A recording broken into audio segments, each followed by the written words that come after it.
live. So, we finished Urza right before the pre-release, and I like where he turned out. I think the deck looks good, and I think it's got a lot of fun, infinite combo shenanigans.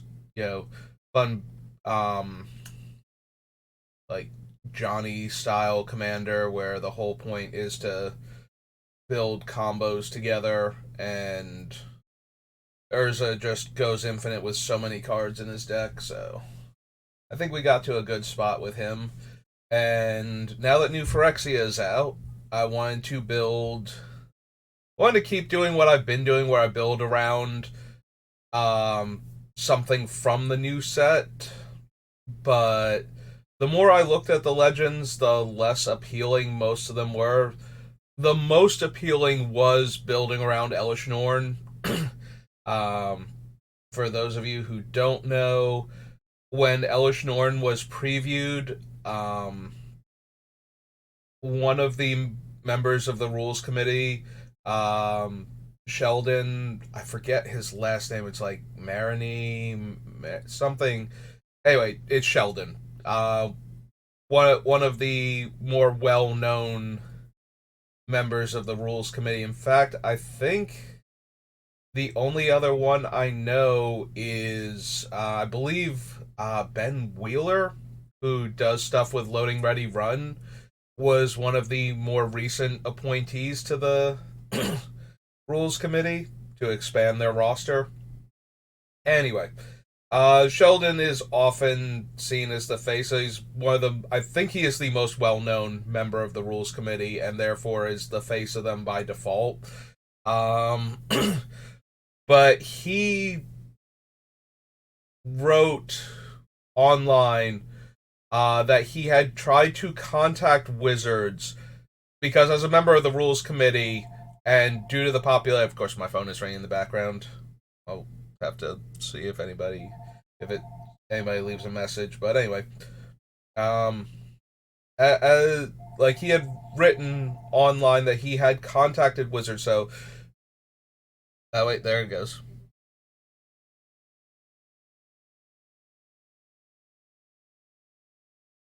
Nope. Okay. No message. Hey, make sure nobody's trying to get in touch with me while I'm doing this. Right as I start. Um, like Commander is the most popular format right now for Magic the Gathering. Whereas it used to be Standard years ago, now it's Commander.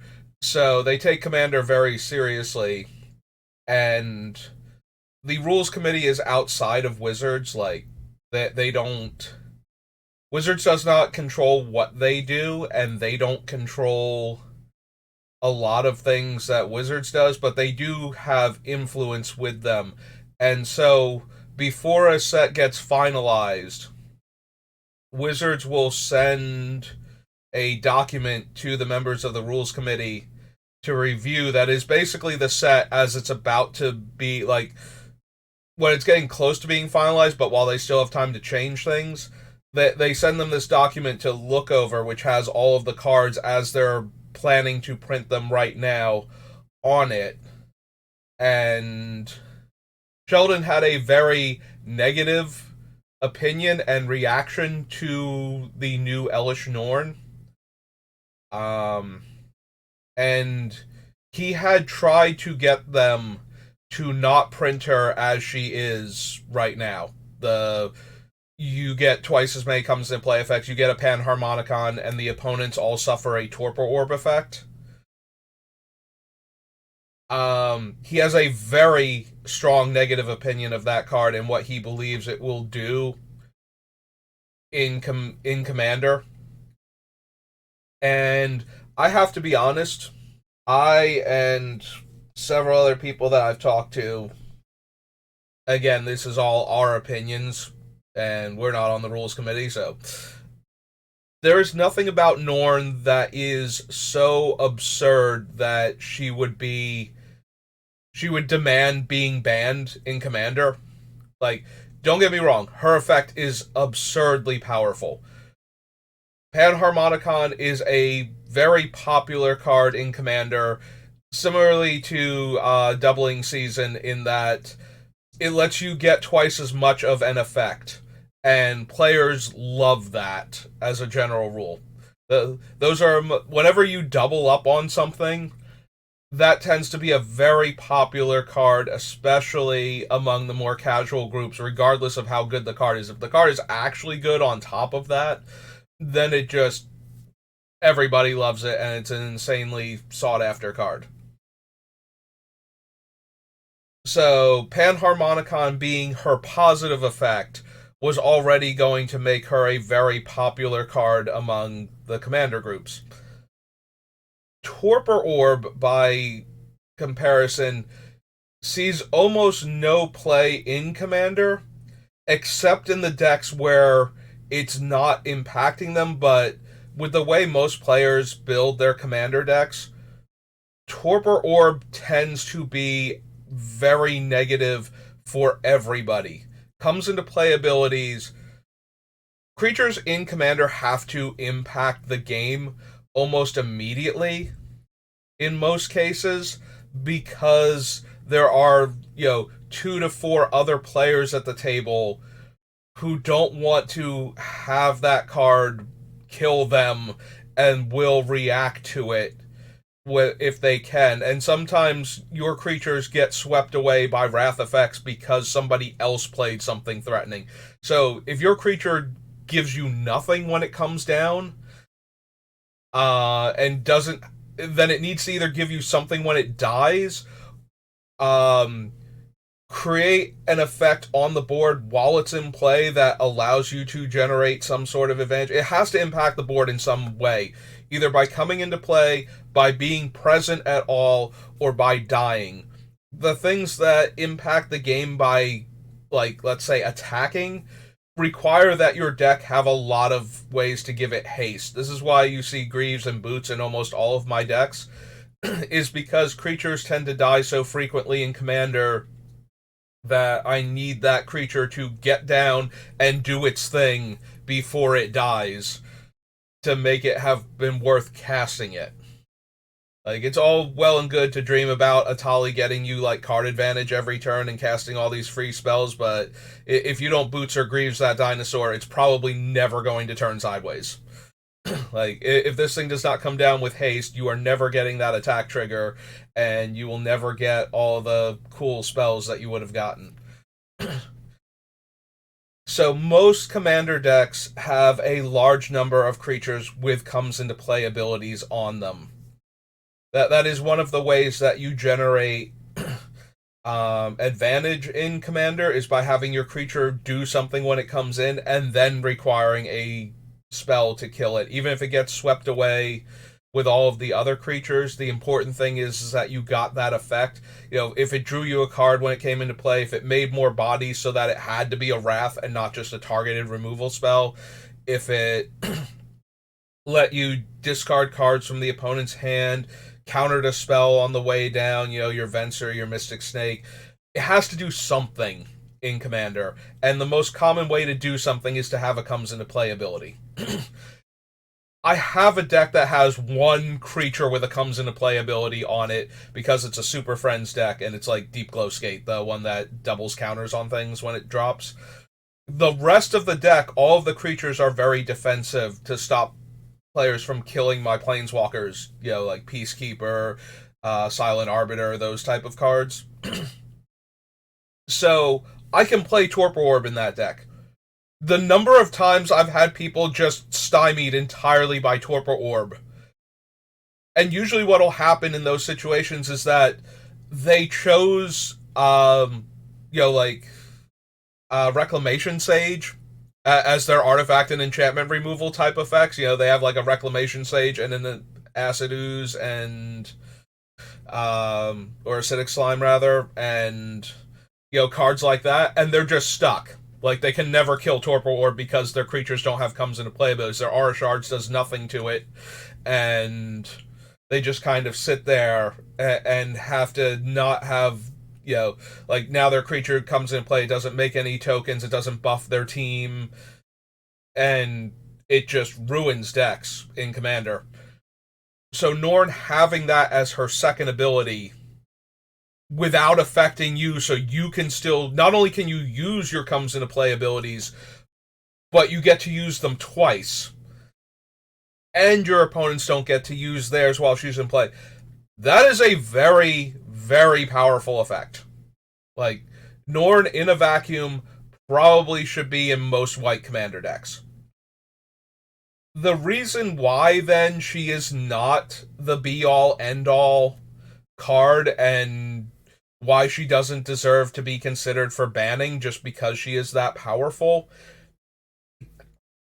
she does not live through anything naturally. Like, if you point any removal spell at her, she dies. Like, she dies to removal super hard.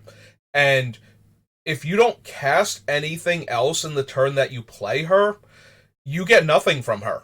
Like, she just eats a removal spell and then she's gone, and your opponents get to continue on their merry way, and you paid 5 mana for nothing. And even as your commander, like, first you paid 5 mana for nothing, then you pay 7 mana for nothing. Like, and nobody can let her stay on the board. So the only way you stop players from killing her is if most of their kill spells are comes into play triggers off of their creatures, or off of, like, it's something that has to come into play, and then you protect Norn from targeted removal, and that's still a whole lot of stuff to jump through to get the Torpor Orb portion of her to stick for more than a turn cycle.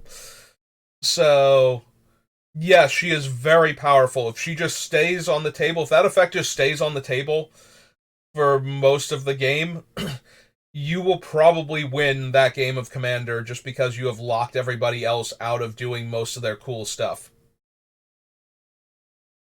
But not every deck comes into play abilities. Some of them are static abilities, and if you just have the creature be in play for a turn, it does its thing. Some of them are death triggers, and so them coming down is not the issue. Them dying is the problem for you. And Norn herself has no way to, like, not die just because she doesn't want to. Like, there's nothing stopping players from killing Elesh Norn, and almost every removal spell will work against her that gets run in Commander. So, yes, she is insanely powerful, but she has to stay in play to be insanely powerful, and she is very unlikely to do that. So while I do think Elesh Norn should be run in a lot of white commander decks and is a very, very powerful card, I don't think she's even close to ban worthy. I think there are a dozen or more cards running around in Commander that are way more problematic and dangerous than Elesh Norn is. I would put Bolas's Citadel at the top of that list. Being able to pay life to circumvent the casting cost on your spells is way more powerful, I think, than what Norn is doing, and is way more likely to get you into situations where you just win the game by having Bolas's Citadel in play. But anyway, so all of this rant, which I've kind of been over before when I first heard about Sheldon's response to Norn, was I was originally planning to build Norn here. And the reason for building Norn is because I wanted to build the most broken Norn deck possible just to show everyone what it would look like, because I don't believe it's actually powerful enough to be the be-all, end-all of Commander, and this thing that's going to, like, lock you into, you must play Elesh Norn in your deck, and if you are white, you should be running her, like, if you're mono white, you should be running her as the commander level of, like, this was basically what Sheldon was saying, is that she's so powerful in the commander format that she would warp the entire environment and make it so that she was an auto-include, which, and a mythic from the new set where you're not likely to see her again unless she gets reprinted in supplemental sets, unlike other auto includes in Commander like Soul Ring, where you get them all the time, and other things. And I'm just, like, baffled by this level of reaction to her. Like when I saw her, I was like, "Oh yeah, no, that's an amazing ability, and that's going to be nuts."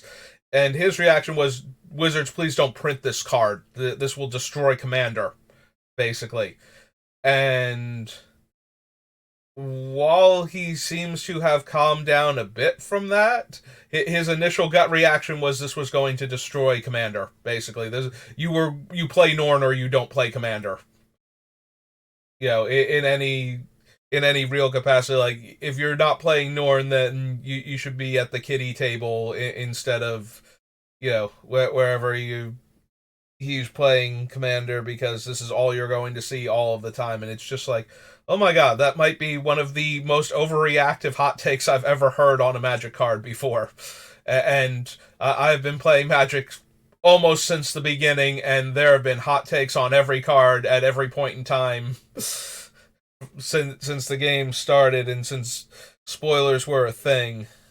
So this was one of the most extreme hot takes on a card I've seen in a good long time. Like he reacted to Elish Norn the way I reacted to the companion mechanic. so so yeah, so I was going to build Norn basically out of spite to build like the best Norn deck possible, and so that way we would look at it and go, okay, this is Elish Norn at maximum power. How terrifying is she really? But first of all, other people have also started building Elish Norn, and I think half of them for the same reason. The other half kind of agree. Like Norn is like insanely powerful, and they just want to build one of the strongest commanders. And she's also like one of the hot things right now. So I was looking at other potential commanders, and what actually got me started on this was the new version of Azuri. So let's just scroll down to Azuri real quick, down the gold section here. There he is. Azuri, Stalker of the Sphere, or Stalker of Spheres. So when Azuri enters the battlefield, you may pay 3. If you do, proliferate twice. Whenever you proliferate, draw a card. So Azuri starts off on 4, but if you pay 7 for him, you get to proliferate twice when he comes into play. This got me started on the idea. So one of the other things, when they announced the rules committee announced their update for the new set, and despite Sheldon's misgivings about Elish Norn, the committee as a whole decided that Norn did not deserve to be banned, and certainly not, emergency banned before she had even gotten a chance to be played with. And they discussed like Dockside Extortionist and how that can warp games, but had ultimately decided not to put him on the ban list. But they also made mention of the fact that they did not want to change how poison works in Commander. And poison to me in Commander is one of the more unpleasant ways to play the game. I have played against poison commanders. I've played against Skirthyrix, or Skittles as I like to call them. The Blight Dragon, who is a mono black infect creature with the ability to gain haste and has flying naturally. So it can come down and immediately attack you for most of the poison it would take to. It's like, I think his base power is 4, something like that. If we go over here, what is Skittles' actual thing? It's SKYR.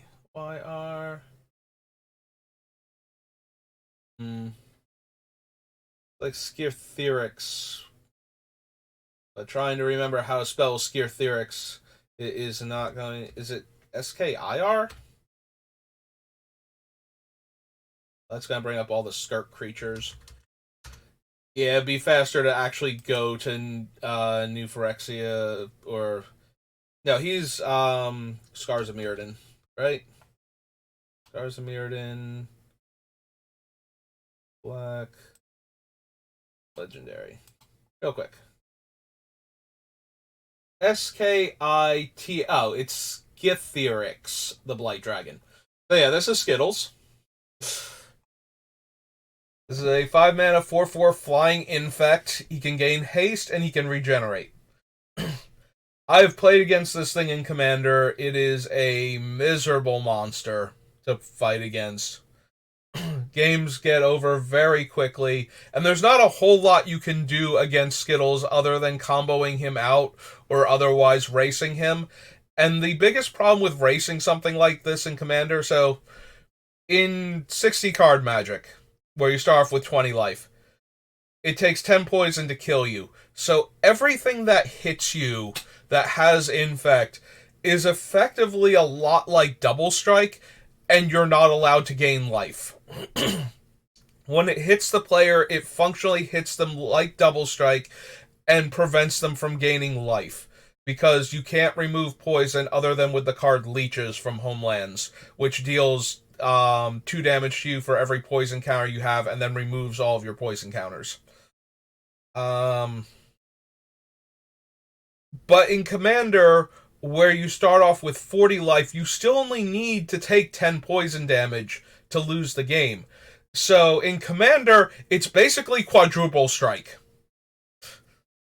Like, and the same thing applies. Like, your life total does not matter. You just die instantly. So any life gain effects do nothing to offset what Skittles is doing to you, or any of the other infect creatures. So I have a very, very negative opinion of poison in Commander. I think it might be the least fun way to lose a Commander game. Compared to, and there are a lot of really miserable ways to lose Commander games, but I think getting infected to death, taking 10 poison counters is the worst way. So rather than build a deck to spite Sheldon for having a gut reaction to a good card being too good, I thought I might build a deck to spite the fact that we don't seem to think that Infect and Poison need to be changed at all. So let's build a Poison deck.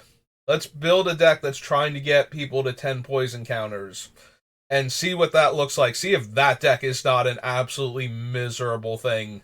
Like, this is one of the ones where I don't think when I'm done I would ever build it, because I don't want to play this deck.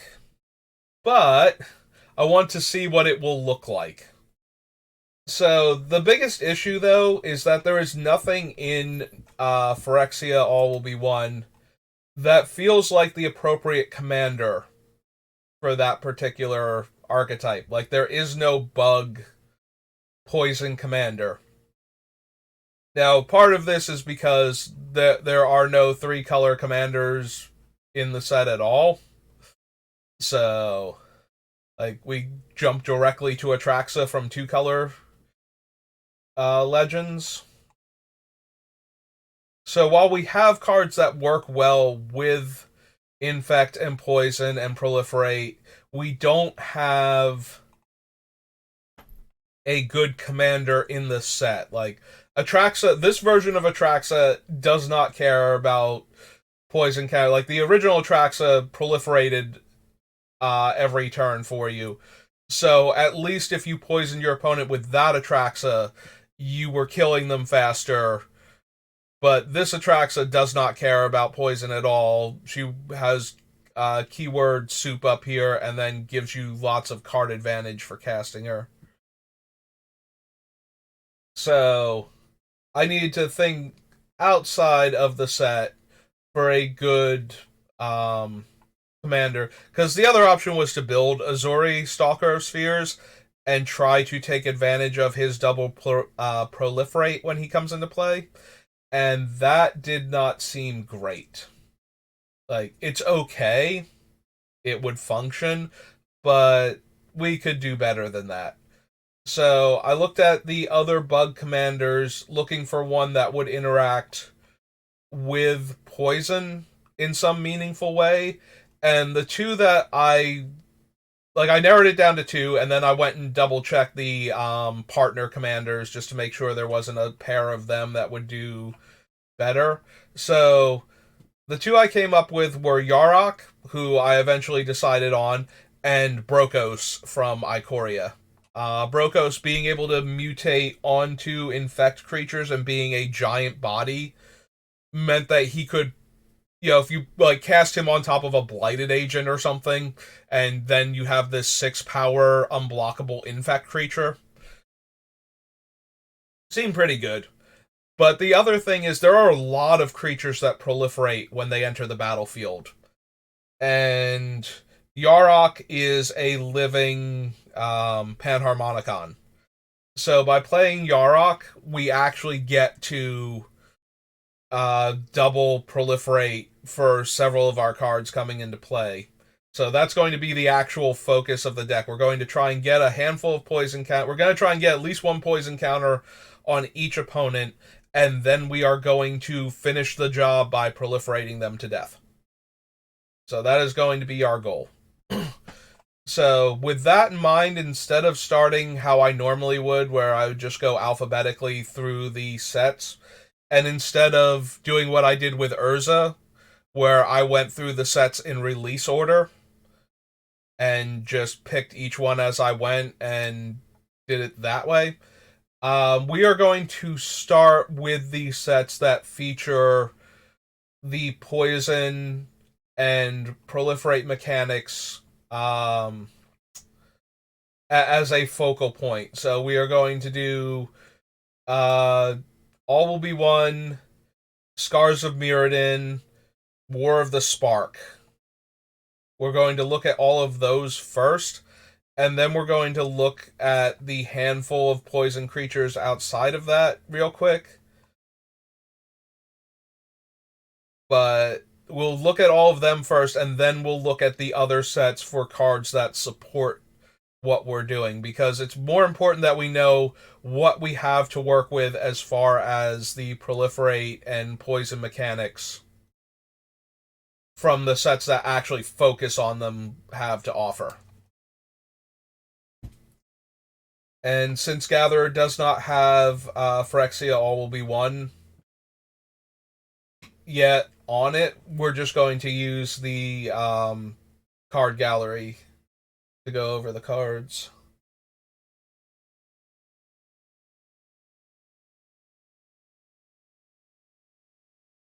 Yeah, I want to get a poison counter on things, but I don't think a single point of combat damage from an until end of turn spell is anything close to where I want to be. I don't think we care about Blade of Shared Souls yet. One steals a creature and makes a copy of it. Probably not. We could run Bring the Ending. That does allow for another 2 mana counterspell in our deck a lot of the times. And it's easier on the mana than even regular counterspell would be. We can consider it, so...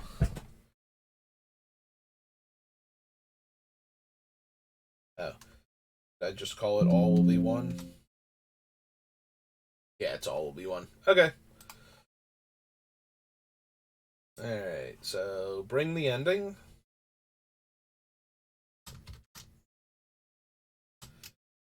Blue, and it's an instant.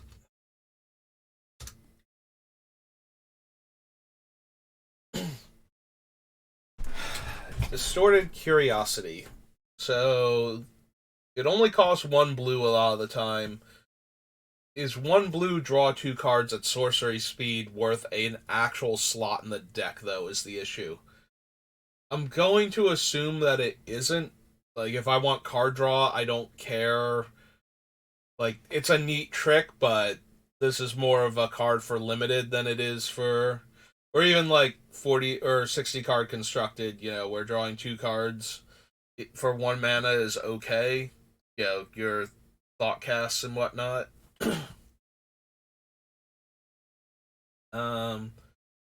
Experimental Augury, by contrast, letting us draw a card from like the best of the top three and proliferating.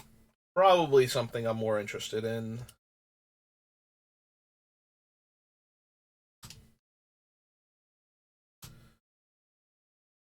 Augury. Augury. This is also one blue for an instant.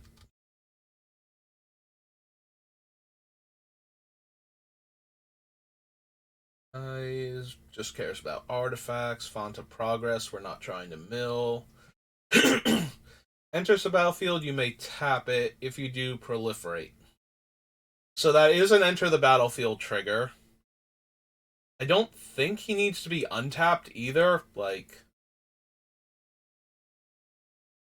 but I don't. Maybe he does. Maybe if you tap him the first time, the other one won't trigger because you. Although a lot of things say you may tap, like they have to specify tapping an untap permanent. I genuinely don't know if he comes into play tapped if you get him twice, or if he's already tapped the first time. If you would get him a second time, like can you tap him while he's tapped, or choose? Basically, can you choose yes even if he's tapped and it will count? And I don't know the answer to that actually. That's one of those weird things that usually doesn't come up.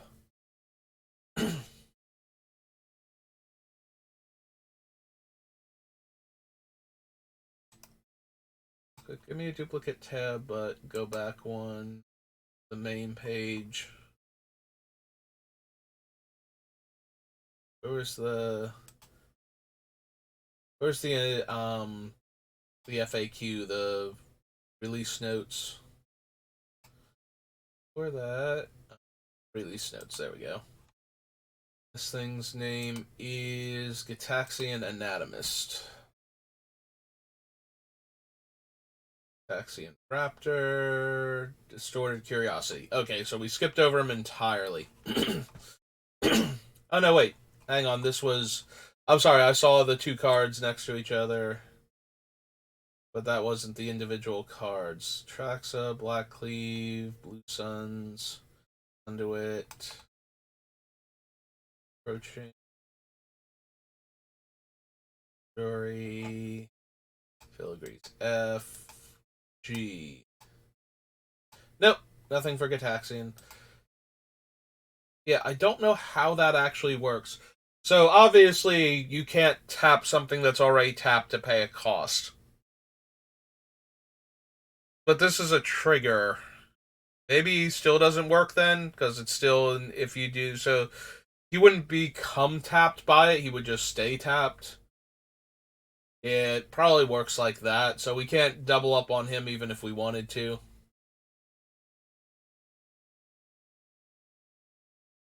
Alright. Glistening Raptor, no.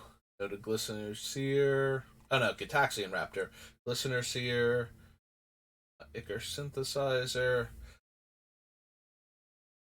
So the Ichor Gauntlet is only interesting if we are running a bunch of Planeswalkers. The new Vraska proliferates as part of her effect, but I don't think any other Planeswalkers do. So the question, and none of the other Planeswalkers have anything to do with poison.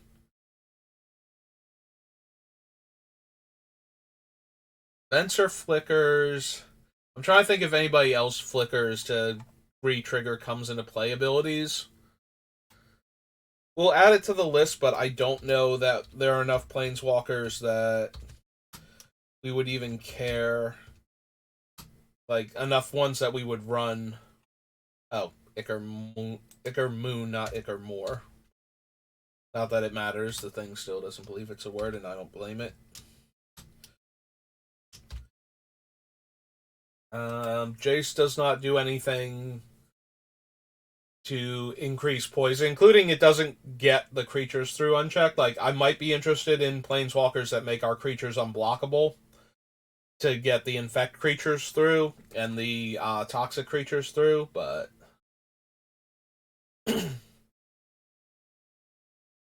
Mesmerizing Dose proliferates. But an aura that only locks the creature down is kind of not doing a whole lot. I do want the prologue. I want all of these cards, the ones that, as a secondary effect, just give the opponent the first poison counter.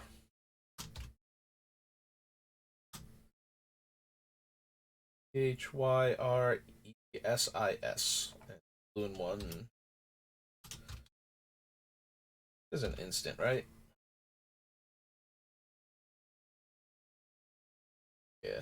So there are a bunch of cards in this set that just give each of our opponents a poison counter. So if our goal is going to be to proliferate everybody to death, primarily through comes into play proliferate effects, then we are going to want all of the things that we can get that do this. So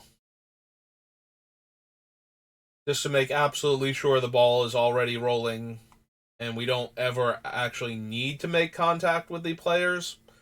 We're certainly going to be running things that want to make contact with the players, but alright. So obviously we need Tekuthal here.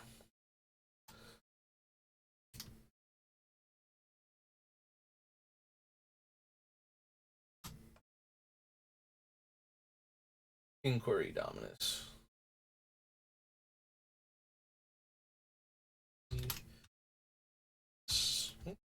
This. Two blue. So what are these things? Phyrexian Horrors. It's a 3/5. Phyrexian Horror 3/5.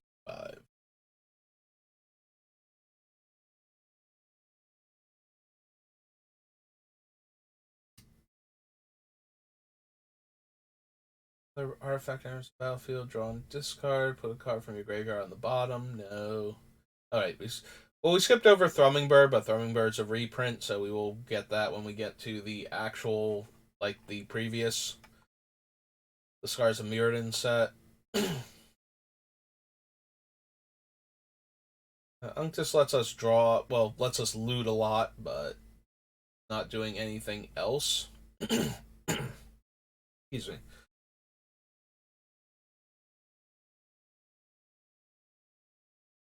So the biggest thing Retrofitter could do for a deck like this is to make one of these smaller artifact infect creatures into a 4/4. Excuse me. Let me get a little more water.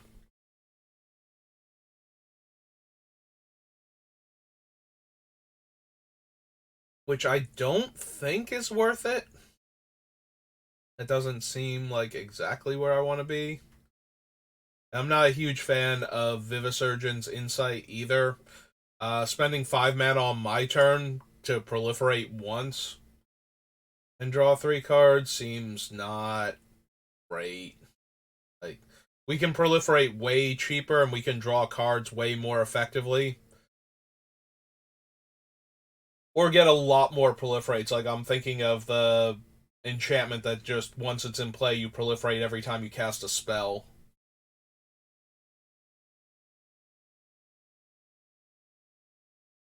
Do we want Anoint with Affliction as one of our removal spells? We genuinely might. At 2 mana at instant speed, and the fact that it exiles means it's doing a lot of things that, for Commander, I'm very okay with. So, yeah, I think we want Anoint with Affliction. Anoint with black.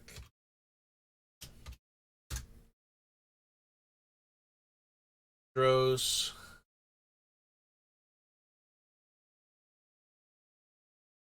Yeah, we add the Skull Dweller. 1 mana, 1/1 Death Touch, Toxic. Seems like the type of thing that'll get in early poison damage or kill something that we probably want dead. Eyeless. I don't know, Bilious. Bilious? Bilious? Skull Dweller? It's supposed to be bile, right? So it's bile-like? Bilious? Bilious? Hmm. Skull Dweller. Oh, sorry. It's black, and it's an insect. The Phyrexian insect. Insect.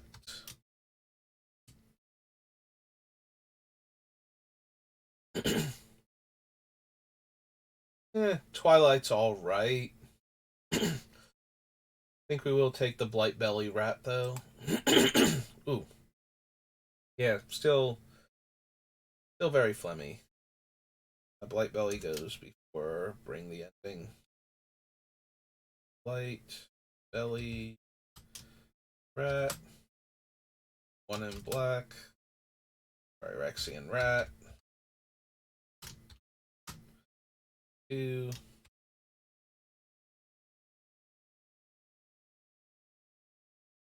Bone Picker we don't need. Chittering Skitterling lets us sack once per turn to draw a card if our opponent is corrupted. Yeah, I think we can do better than that. Card a card for each ant, you gain 4 life. Oh.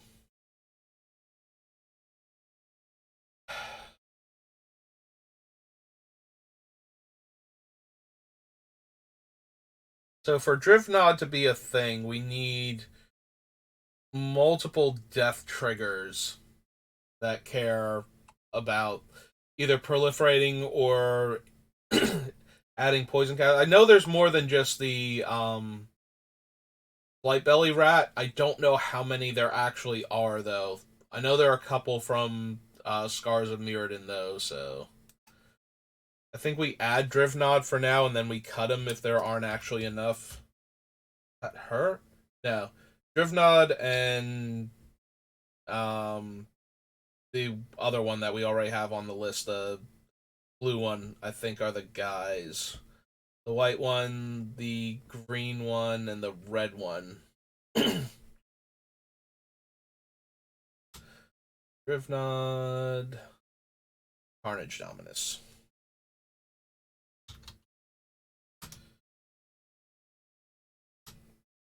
Drivnod is 3 black, black.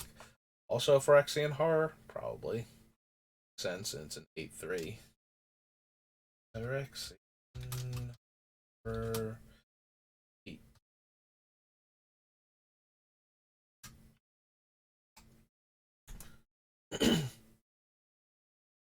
-4, and proliferate at sorcery speed.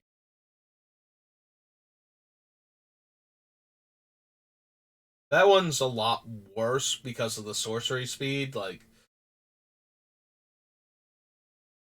it is only 2 mana to proliferate and to kill a creature.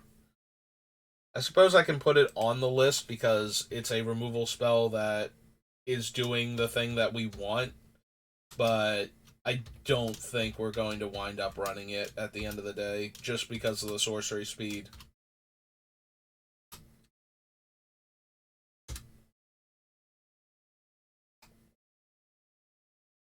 Rest no. Feed the Infection ranks right up there with the blue one and is worse because it itself is not. Alright, this guy also dies to proliferate, so that does add another one for Drivnod. So, Gulping Scrap Trap.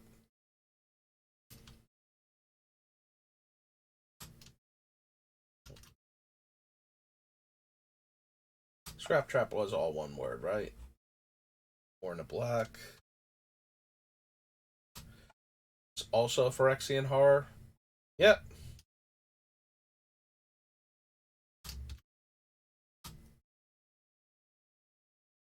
Base stats are 4/4. Yep.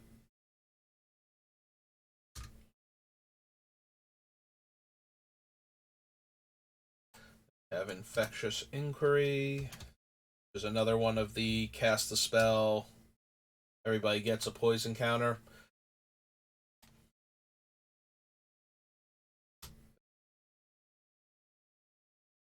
Because the first one's an I, not a extras. Very. Two in a black. So yeah, while I'm not at all interested in the blue and two, draw two cards, and then if your opponent is poisoned enough, you get to pay it for a blue. I am very interested in giving the opponents a poison counter just for having my spell resolve. So, and the fact that it does other stuff is just gravy at that point. I just want to get that first counter on them.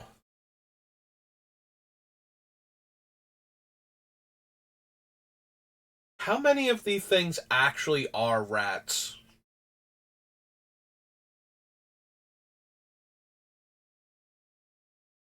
Top 5 cards of your library may reveal any number of rat cards from among them, put in and put the rest on the bottom. I don't know how many of the actual infect and poison creatures are rats.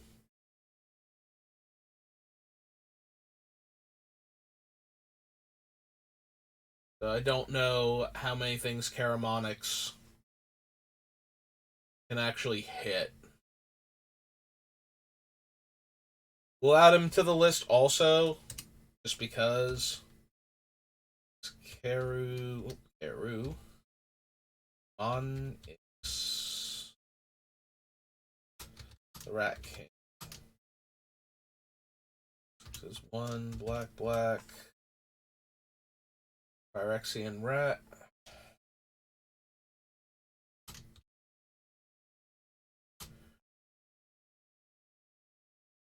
We'll have to see how many of the other things are actually rats.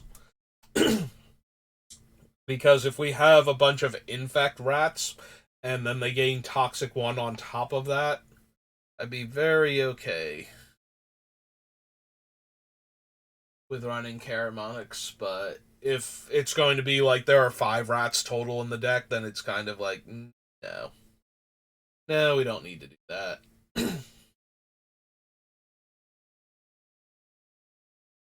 If Nimraiser put the creature into play, I'd be a bit more interested in it. Putting it into my hand is okay, but then it's an overpriced, slightly larger Gravedigger that can't hit all of my good creatures, so. Siphoner is a good evasive threat to get the 1 poison counter at least.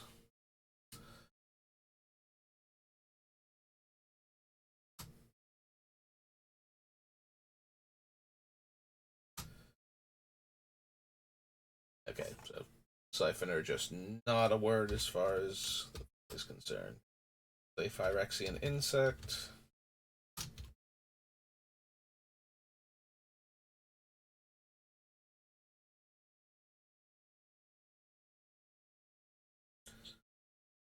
Phyrexian Arena we'll concern ourselves with when we get to that.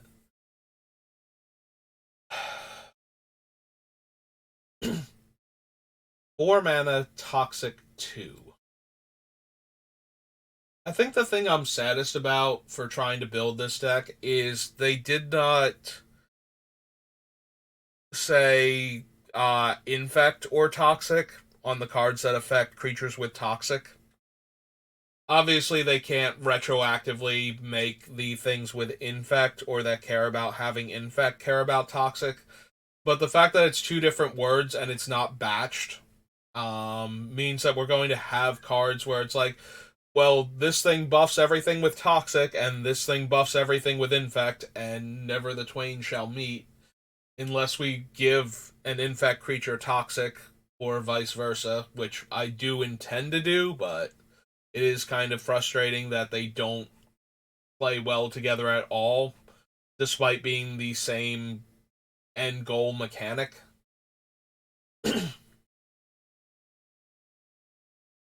Not very Phyrexian of them to not work well together. They're being very Orabrask about the whole situation.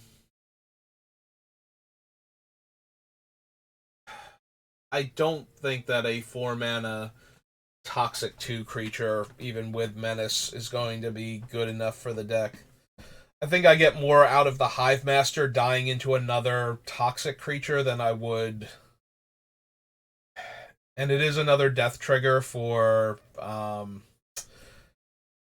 Drimrod, whatever its name is. Drivnod. So we can at least consider the Hive Master.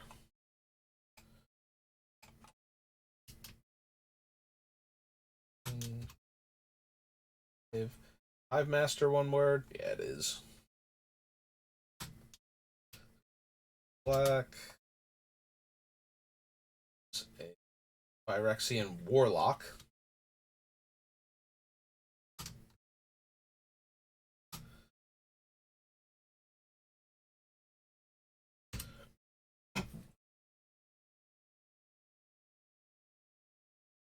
Vat of Rebirth, no. Executioner thing, no.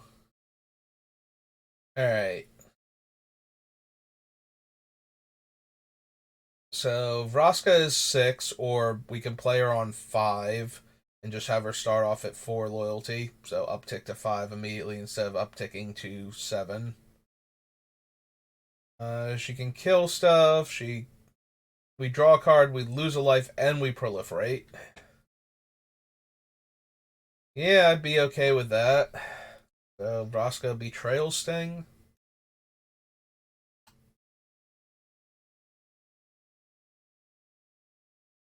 Vraska Betrayal Sting. 4 black. Black Phyrexian. Planeswalker. Starts at 6. Vraska's Fall is another. Everybody gets a poison counter. Also, it does affect each opponent, so that's a little bit better than what it's doing for, like limited. We're way more likely to find a player with just one decent creature sitting around than normal. And Whispers of the Dross is a 1-mana trick that proliferates, so probably want that one too, or at least to consider it.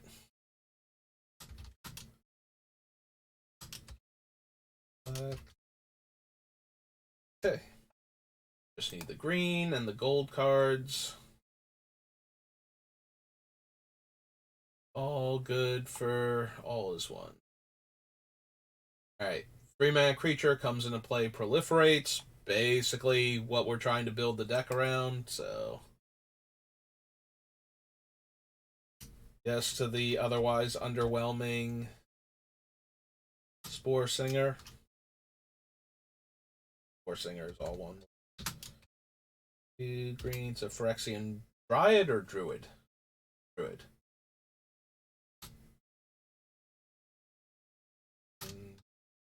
Good. 2.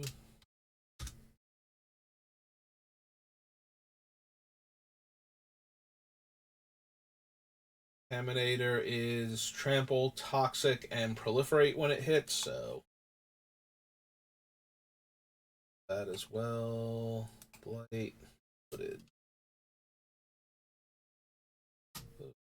Contaminator.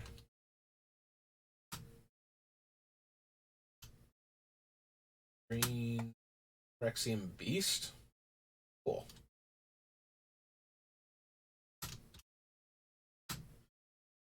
For 4.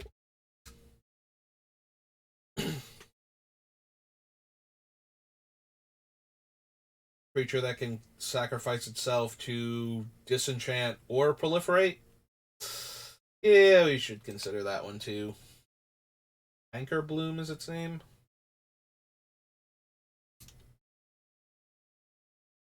Word. Oh. Say Phyrexian Fungus. 3 and 1. Of all.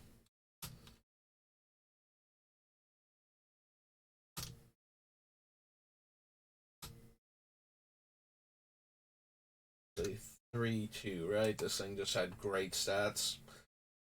Yeah, I didn't get very many of these during the pre-release, but I did love how efficiently statted it was. Do we want the Conduit of Worlds?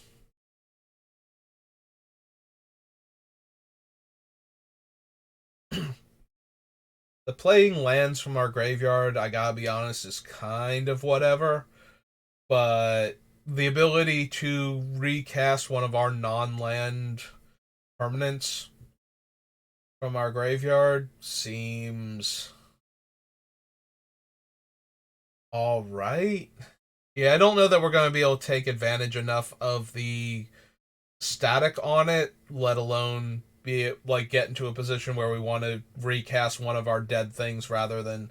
I mean, obviously, if we have a dead proliferate creature and we're sitting on a bunch of lands and reactive spells, I kind of want to just cast that one proliferate creature from the graveyard, but.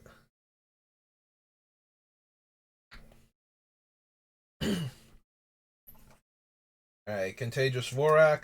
Another Contagious 2 green. It's a Phyrexian. I forget, is Pig a supported creature type or is it just a beast? Boar. Boar is a supported creature type, and it is a boar and a beast. Big old boar beast.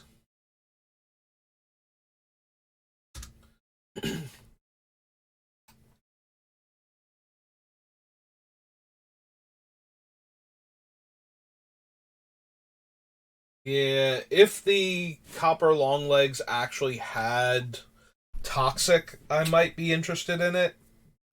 Just as another early Toxic creature we could play that then has mid-game utility, blocking a flyer and then sacking to proliferate. But if the best we're going to get to do is to turn that thing into a one-shot proliferate, we can do infinitely better.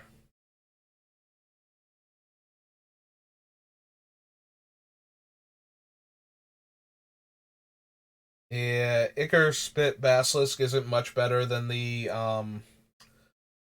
insect from the black section, and the fact that it's 3 times as much mana for only 2 toughness, which isn't going to let it survive much of anything more in Commander than the other one was, is just kind of meh at this point. Infectious Bite we will probably play though. Infectious Inquiry, Infectious Bite.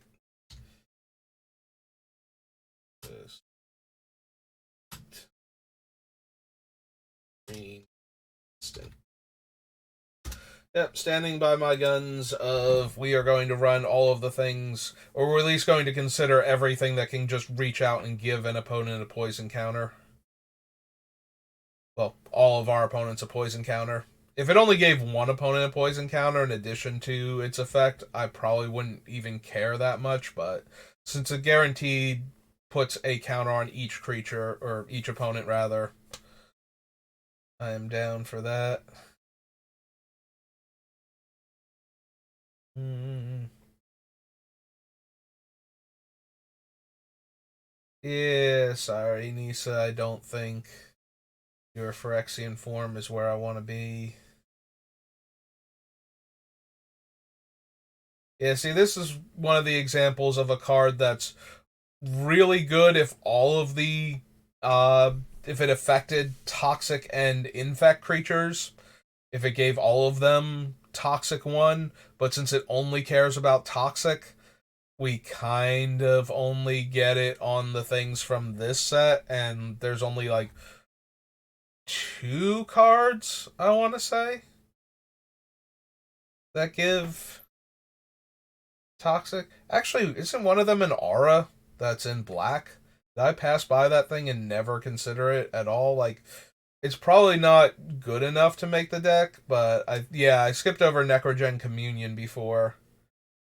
That gives a creature toxic 2 and a rebuy. Yeah, I think I would rather grant infect with the equipment than toxic, or maybe even infect with enchantments, like glistening oil and whatnot, then I would want to grant Toxic 2 to an infect creature or something. Or to another toxic creature since it stacks. Yeah, but I just skipped over that one entirely and never even vaguely considered it, so best to go back and go over it real quick before we continue onward.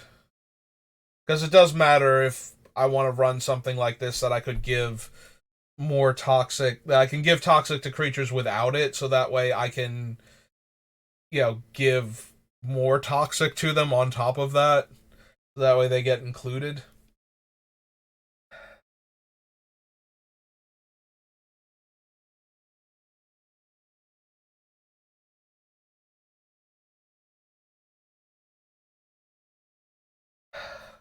Oh, it is just so expensive.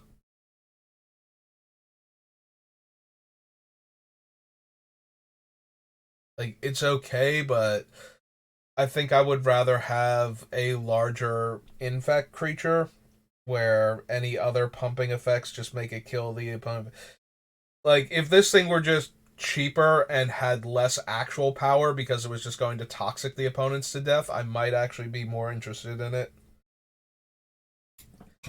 Although I don't know, like, taking power off of it when it's toxic 6 seems kind of like it doesn't diminish the threat level of the card at all. It just makes it harder for it to kill the big creatures that can block it, so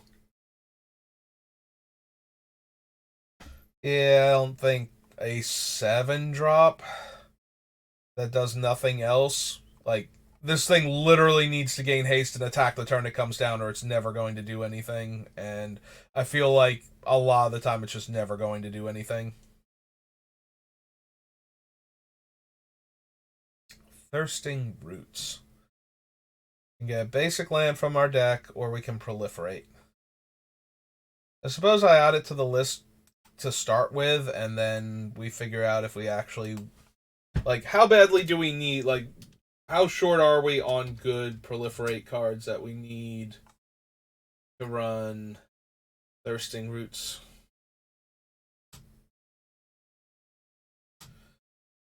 Because it's okay, like, being able to fix your mana early on,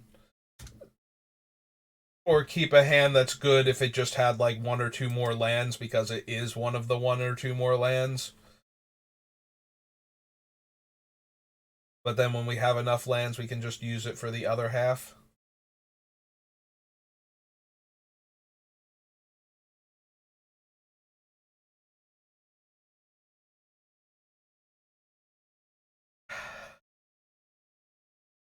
Hmm.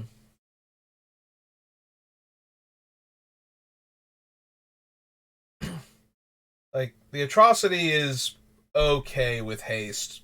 Like, that's not terrible, but I think I'd rather give that slot to a larger infect creature, like the ball lightning infect creature that's in green. I forget what its name actually is, but it's like a 5 power trampling infect creature that dies at the end of the turn that you play it. I think I would rather spend my mana on that thing than the Atrocity.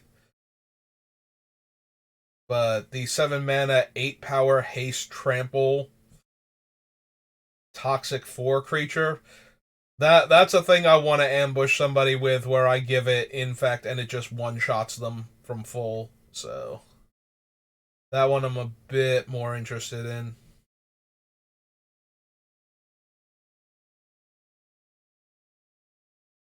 Like, large haste trample naturally has a high toxic number to begin with, so yeah, if we can just get infect onto it in the same turn, it will one shot. It would be a hasty Blightsteel Colossus that's hard to interact with.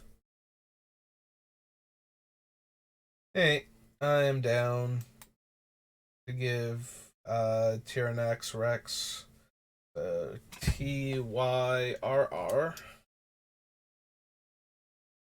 ANAX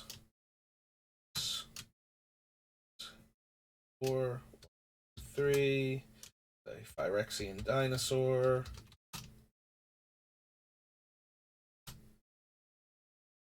Then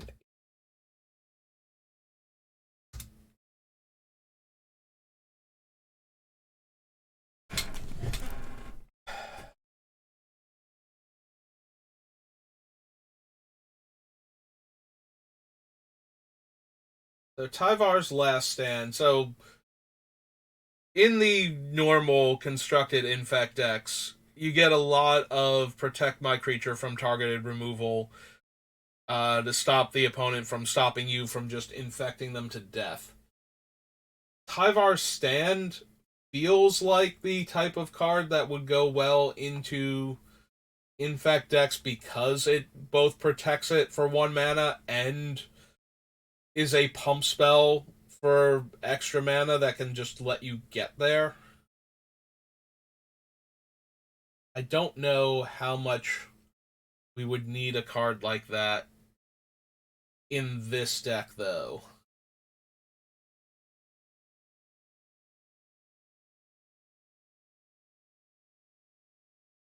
The biggest thing is we either need to cast it proactively to kill the opponent, or we need them to make me cast it defensively. Like, it's food or shelter at that point, not both, and that's kind of not great in that regard. Like, there's no way where they go to kill our infect creature and we cast this and we go from not killing them with infect damage to killing them with infect damage. Like, either we were going to kill them with poison and they had to stop it, at which point in time we just need the 1 green aspect of it and we're good, or they were going to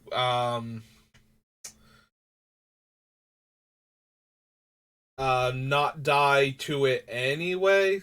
Like, either we're going to kill them because it's a pump effect and they weren't going to die, so they were going to take the damage, and then, but now if they have an answer to it, now that has become lethal, they can just respond to the stand itself. So yeah. Alright.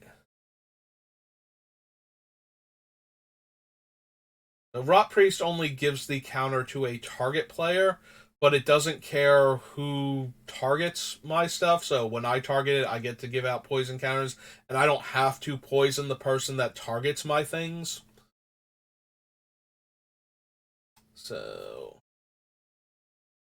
Venerated Rot Priest.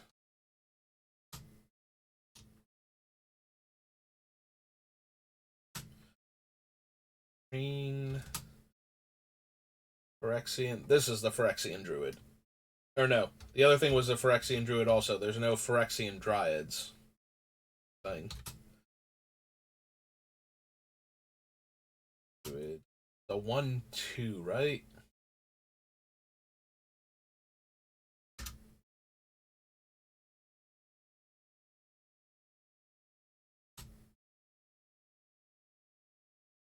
Right, Venomous Brutalizer is going on the list because it's doing the thing, but the downside to this guy is that the comes into play ability is a trigger that lets me pay 2. So we would have to pay 8 to do the double comes into play trigger. But it is a 4 mana, 4 power, toxic 3 creature, so. 2 green, green. Oh, oops. Even put his name down yet. So Venomous Brutalizer. Then.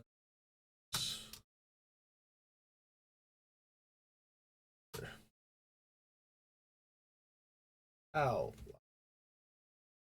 Oh, is a real word. Okay. He's a Phyrexian Knight, right? Yeah. Because I kept thinking he was going to be a Phyrexian Centaur when I saw him, and the fact that he's considered a knight because he is his own horse is mildly amusing. But yeah, he's very expensive to get both proliferates. But I think that's fine. Since he's also potentially just a 4 mana, 4/4 toxic 3 creature. We can put the Hunger Dominus in here, but we really need more trampling. Infect. Although it does double the power, so the actual infect creatures would get double power, which would be super relevant to them. Alright, we'll add Zopadrill also. Why not?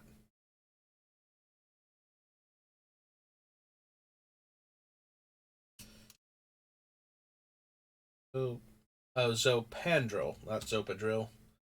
Pandril. Sorry, Zopandrel. Dominus. 5 green green. Phyrexian Horror again. Yeah. Yeah. 4/6. Yeah, natural growth when you have infect creatures seems pretty okay. So, if there's anything worse than the centaur, it's Azori and needing 6 extra mana, bringing his total casting cost to 10. If we wanted to double trigger the proliferates or quad trigger the proliferates. On the other hand, we would be proliferating 4 times if we did that, and 8 times if we have the blue Dominus out. So yeah, we're still going to run him. Like, getting proliferate twice off of our 7 drop seems okay. Let's pop back up here to the E's.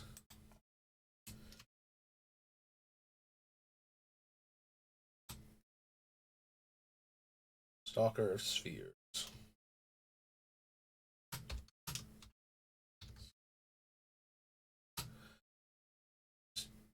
2 green blue. Then Phyrexian Elf Warrior. Okay. Wasn't sure if he was going to get that 3rd creature type in there. Phyrexian Elf Warrior.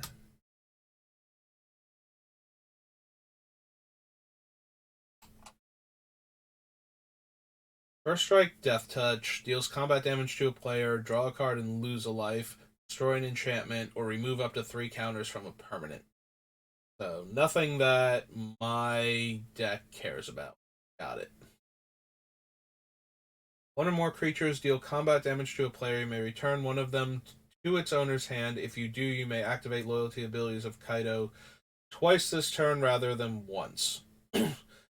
So we can't make the creature harder to, like, we can't make 2 things unable to block. We actually have to connect. We'll get to draw a card though afterwards. And bouncing the comes into play proliferate creatures is not terrible. It is bouncing them though, so we do have to recast them. We can consider them.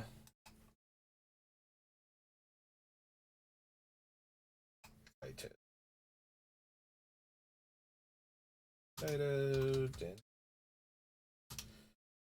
Kaido. Here. 2 blue black. Walker, and he starts on 3. Alright.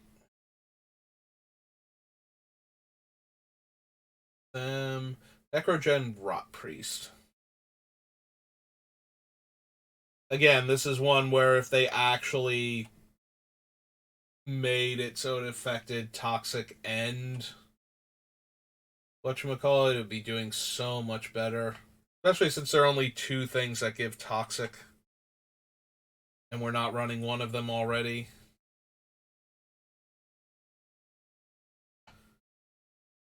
Yeah, I'm not sure if we're actually going to have enough Toxic to merit the Necrogen Rot Priest being in the deck. But we'll add them, and then we'll figure it out. Rot Priest, one word? Of course it is.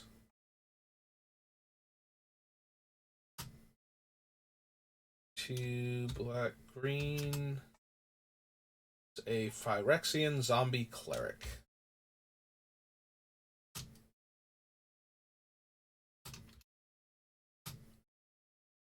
A 1/5.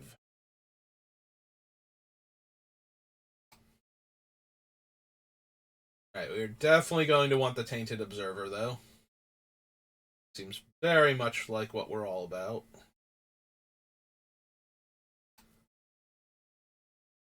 here.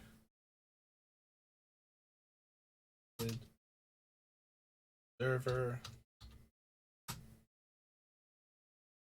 Much mana again? One green, blue. Blue. A Phyrexian bird.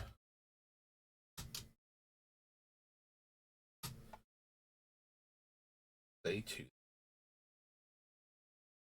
Yeah, having all of our creatures come into play, letting us pay 2.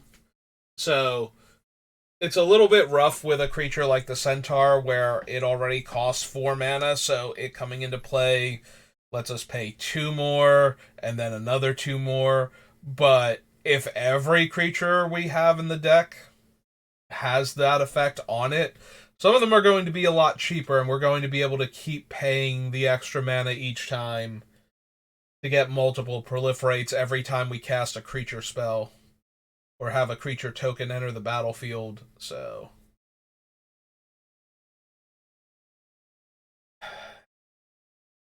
Venser has lifelink and toxic 1 but no evasion abilities.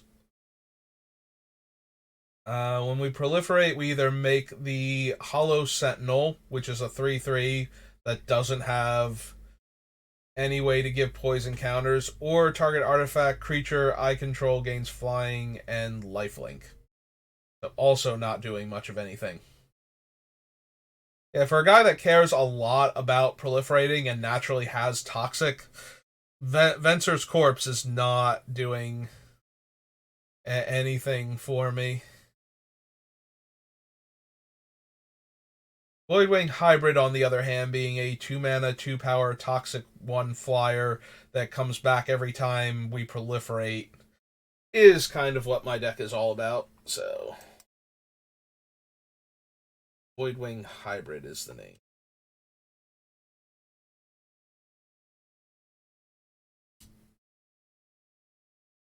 Voidwing Hybrid, blue and black. The Phyrexian Bat, right? Creature type, yeah. And that, the 2-1.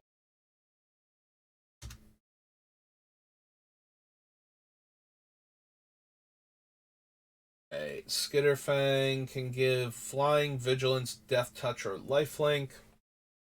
All kind of meh for what we're looking to do. The skull bombs are more limited fodder, and we don't really care about casting artifacts too much in this deck. I know there's going like the inexorable wave or whatever proliferates when we cast non-creature spells, I think, or just spells in general. So cantripping artifacts would not be terrible, but only when that thing's actually out. So I would prefer more land or more lands. More.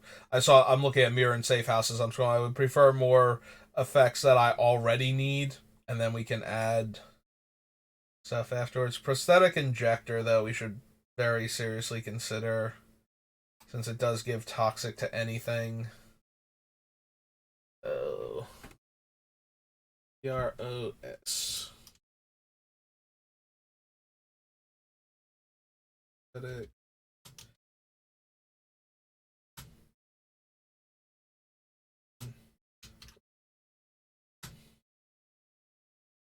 What we get?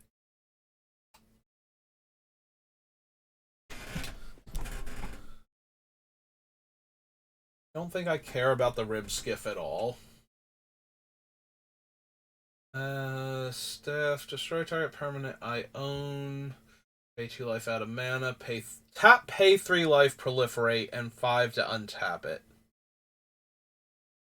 Yeah, I think I will consider the staff then.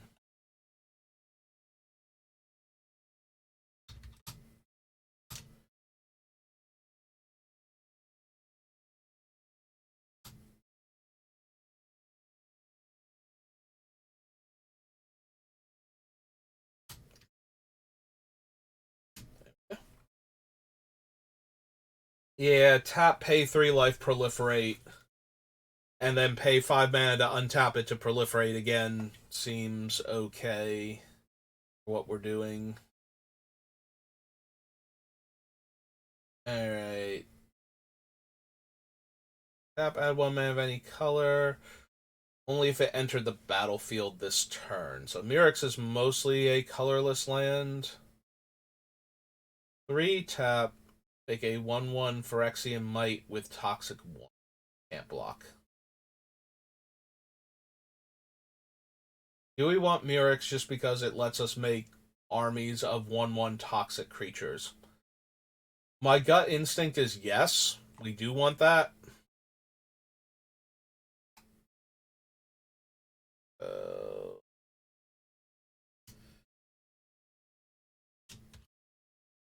My RREX. Mirix.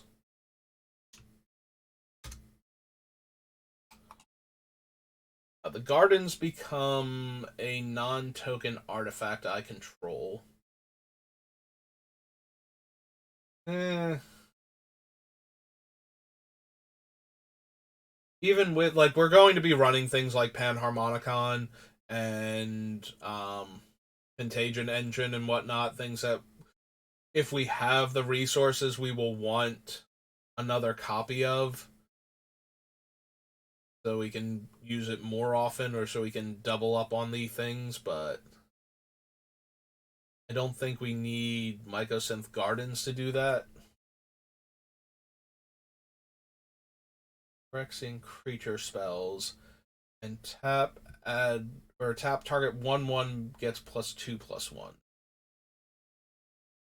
That really only helps with the 1/1 infect creatures, and aside from Blighted Agent, I don't like, and the Death Touch one, because the Death Touch one can actually kill stuff that it gets into combat with. But yeah, I don't. Also, giving +2/+1 to the Toxic 1 creature doesn't do much. Alright, that seems to be all the stuff from Phyrexia. All will be one.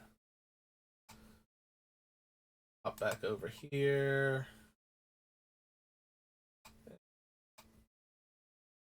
Refresh it so that way it doesn't have any of this stuff. So we want to do not white, red. And for the expansion, we want to go to Scars. Oh, whoops. Did not actually add Scars before I click search, so every non... Oh wait, did it get Scars? It did get Scars, okay. Back over here. Go to Scars of Mirrodin.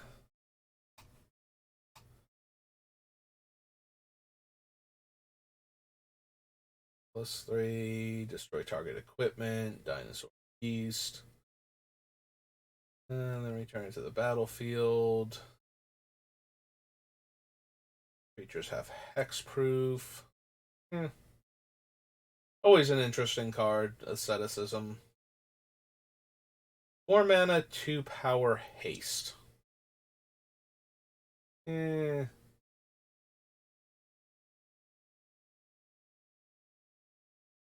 You're paying an awful lot to get infect on a haste creature there at common, and I think it might be too much. White Mamba requires specific things to get rid of it, so White Mamba. Phyrexian Snake for 1 in the green.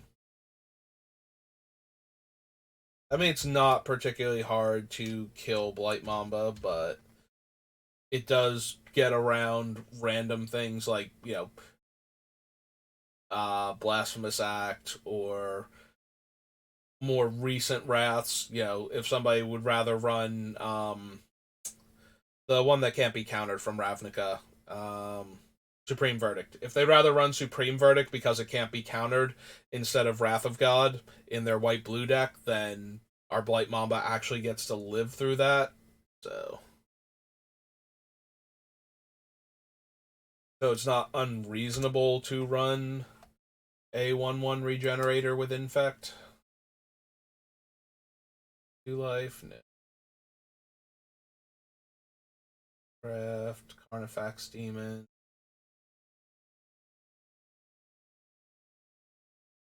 Instant that makes 2 Infectious Worm tokens. Probably not. Contagion Clasp and Contagion Engine, absolutely.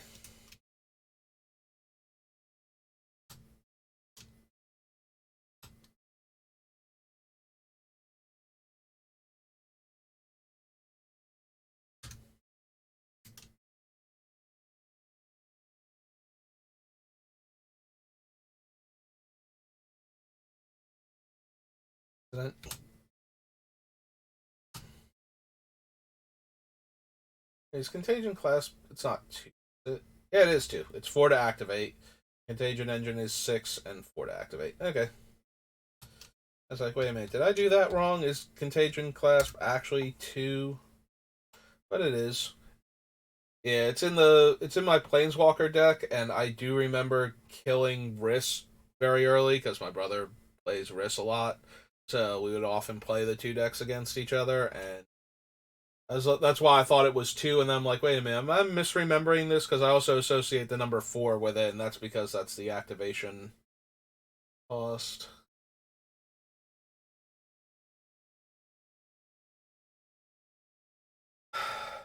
So Corpse Cur is a 4 mana. So it's a Gravedigger that can only get back infect creatures and does itself have infect. Alright.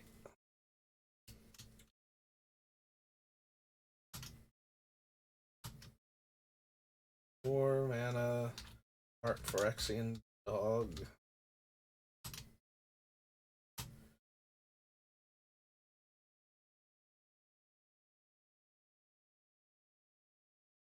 Calling Deist. Cisbearer. Eh.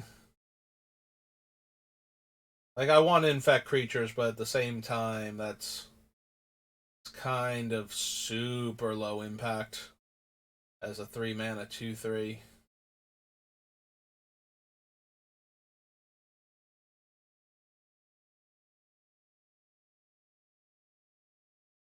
Spitter.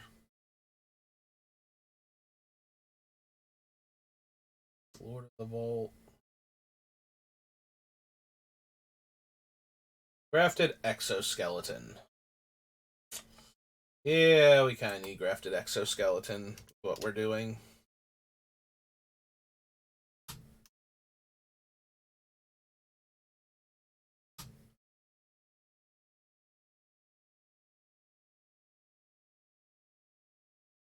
Four. Blue creatures get +1/+1. Target artifact creature becomes blue. Tap an untapped blue creature. Add 2 mana only to cast artifact spells or activate artifact abilities.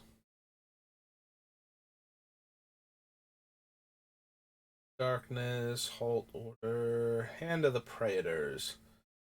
With Infect, get +1/+1. Whenever you cast a creature spell with Infect, target player gets a poison counter. Yeah, we kind of need him, don't we?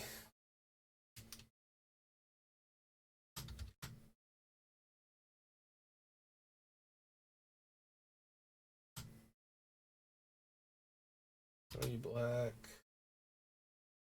Rexian Zombie.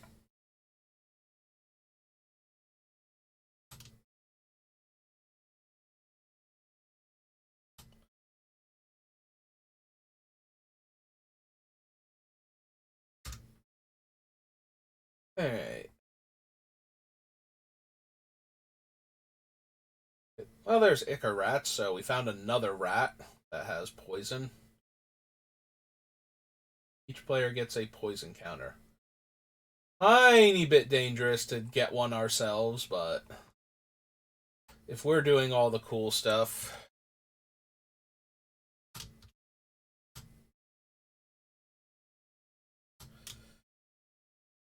See.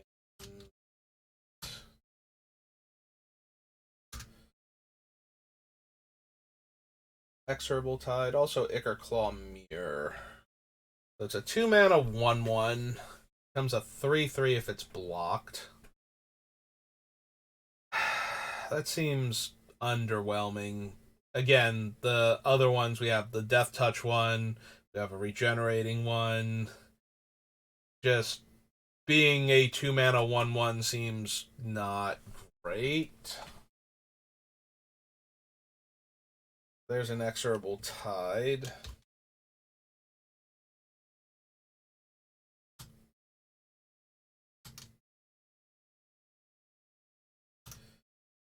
Is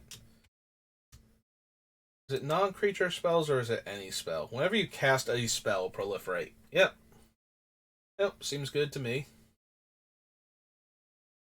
Forge Master, Metal.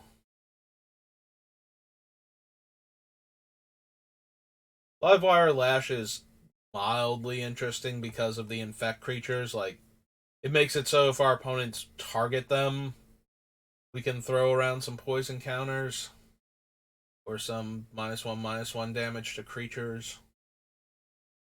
But ultimately, it seems okay at best.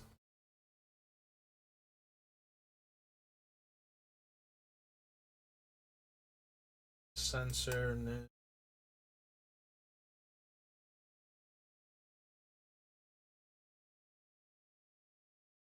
Necropede. Yeah, it's kind of right up there with the Ichor Mirror, isn't it? Kind of one.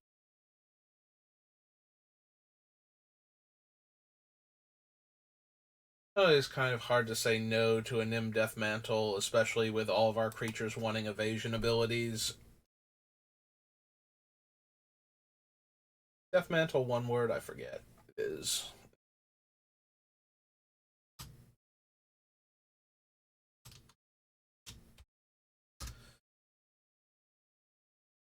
Well, at least so far, we don't want to combine it with Ashnod's Altar and a whole bunch of things that make other creatures they come into play.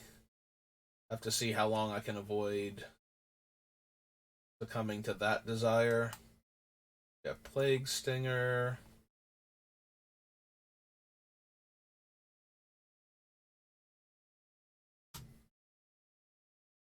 Black for a Phyrexian Insect Horror. Yeah, take that. Thing in the ice, you can't bounce half my stuff. Phyrexians love being horrible.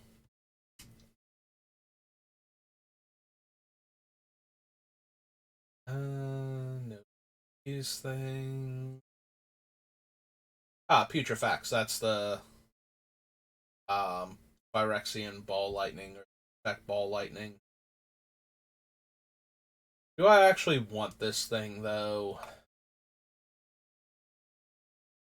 Because it might come down and kill a player. I feel like this is not the best use of our resources. Despite 5 being an awful lot of poison to suddenly have.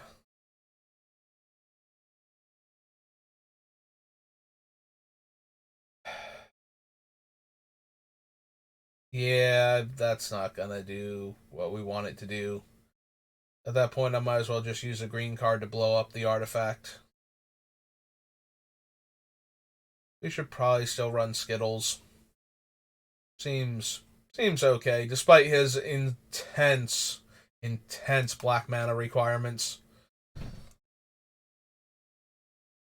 So what was the actual spelling? Skithiryx. Light Dragon.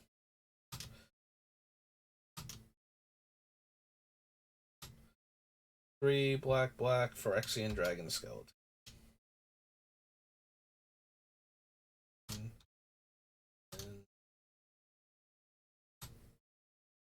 4.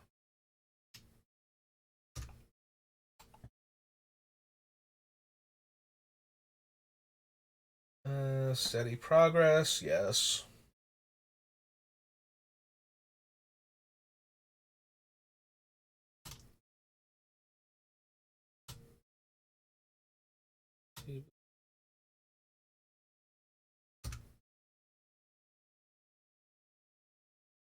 Stoic Rebuttal, Stratascythe, Strider Harness.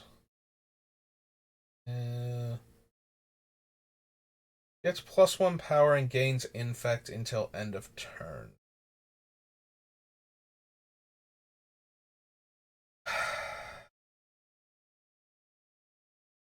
It's so medium.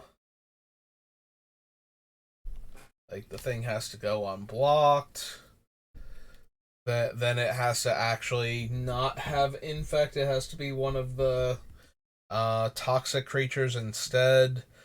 And then it has to have decently high power. Yeah, I can't. I can't convince myself that running Tainted Strike is actually going to do anything I want it to.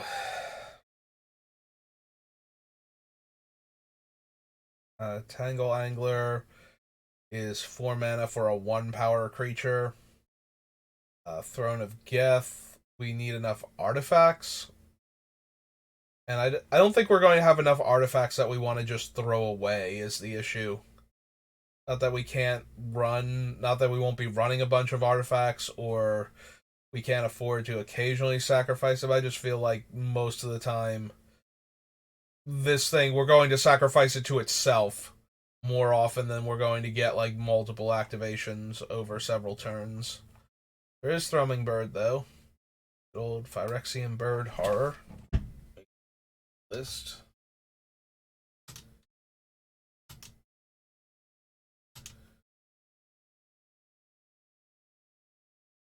Phyrexian Bird.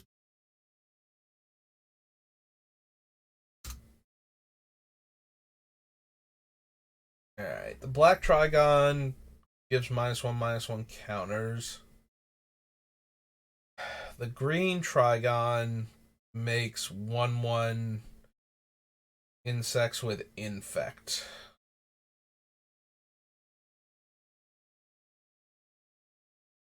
The blue one draws cards, but the blue one's super expensive.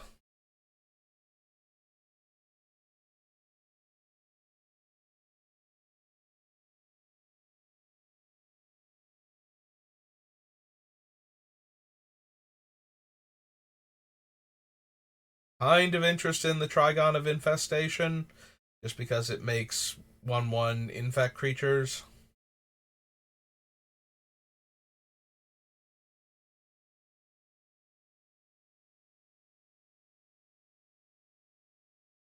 I liked it better when it was a land, even if it was only making mites instead of the infect insects.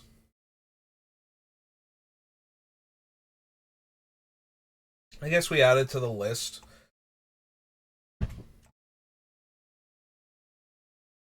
I got state. They're 4 mana. Well, this one's 4 mana. Perfect.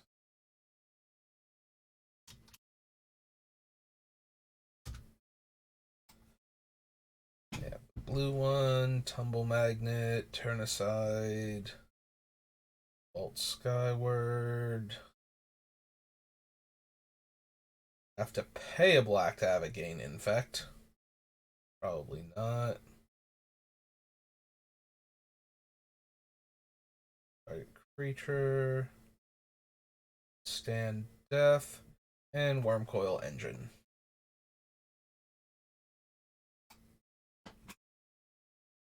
Alright. So that was Scars. So Mirrodin Besieged.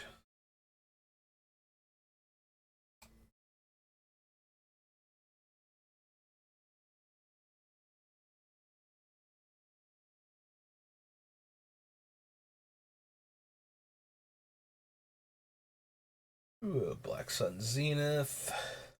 Good old Blightsteel Colossus. Blight Widow is a 4 mana, 2 power, reach infect creature. Think so. Pounds, contest zone, 4 Prowler. 4 mana, 2/2 infect, dies to proliferate. Works with Drivnod and all of our other things that care if we proliferate. Yeah, we should consider it. 4 Prowler is a 4 mana artifact, Phyrexian. Or 4 color, 4 or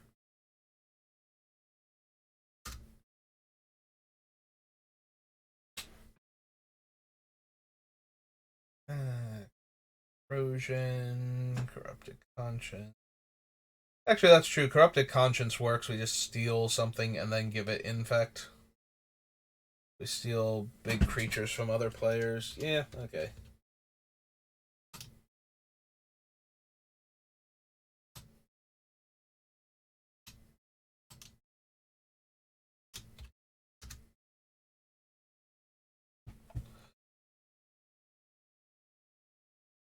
Decimator Web. 4 tap. Target opponent loses 2 life, gets a poison counter, and mills 6 cards. Nah, we got enough other stuff that gives out poison counters. I don't think we need that. Lifelink? No. Flying, infect. These other creatures. Still probably not. Not 4 mana. First strike, death touch. Opponent controls dies. Return target artifact from my graveyard to my hand.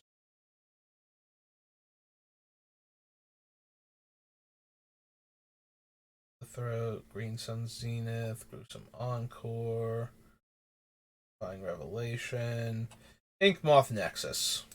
Yes. Yes to that card.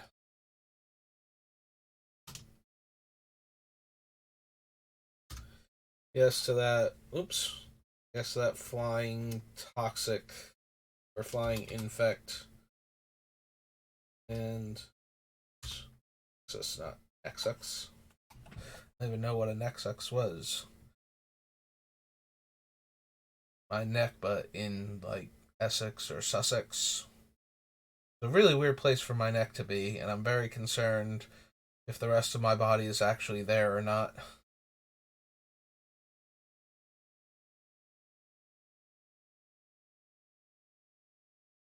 Yep. Spy, Mirrorworks, Mortipod, Earsire.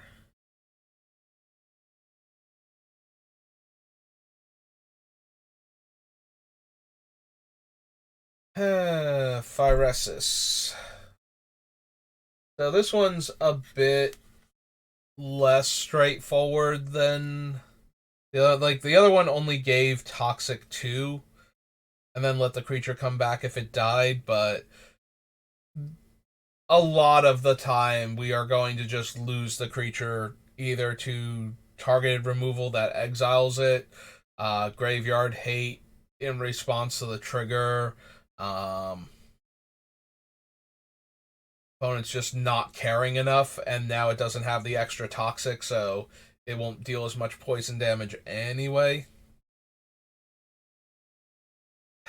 The problem is that this thing is only going to go on the toxic creatures and the creatures that don't have either ability, like Thrumming Bird and whatnot. And while we will have creatures that are big enough and don't have that, like I'm thinking the 4 mana 4/4 from War of the Spark that proliferates when it ETBs.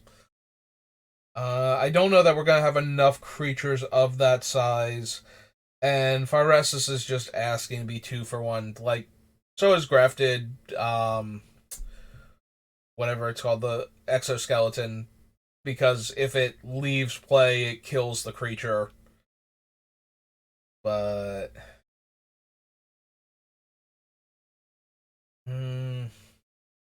yeah, I just don't think so. The Phyrexian Crusader, though, I'm very interested in.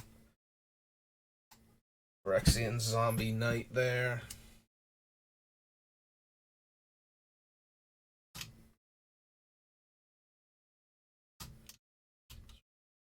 Black. It's a Zombie Knight, right? That's what I just said.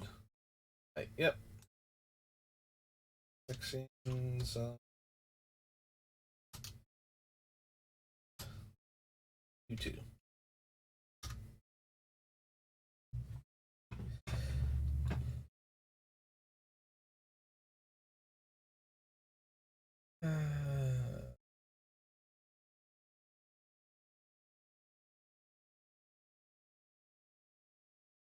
Phyrexian Hydra is a 5 mana 7/7 with Infect. It does lose its potency as it gets blocked by smaller creatures, though. It doesn't naturally have trample.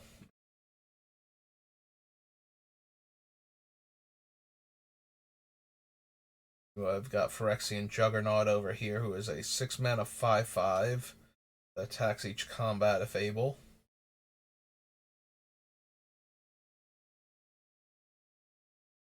Yeah, I'm looking at the Vat Mother down here, and it's like I have concerns about how fast I'm going to be able to kill people with her. Do I want either the Juggernaut or the Hydra, though? They're both reasonably large creatures. Like, either one of them kills in 2 hits. Or a single hit from, anywhere close to, like, if the Hydra comes down and gains haste and hits somebody, it probably kills them with what we're doing. And I do plan on running Boots and Greaves. Yeah, I think I have to at least consider the Hydra, like, long term, so. 6. Hydra. Green. Phyrexian Hydra. 7/7.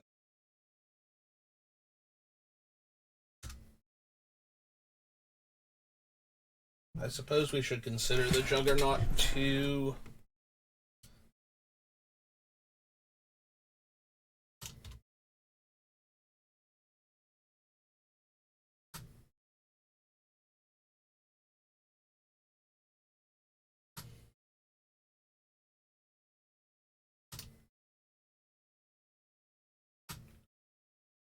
Five. It's funny how now that Phyrexian is an official creature type, these things' names and their creature types are the same thing, much like token creatures. At least I find it mildly interesting.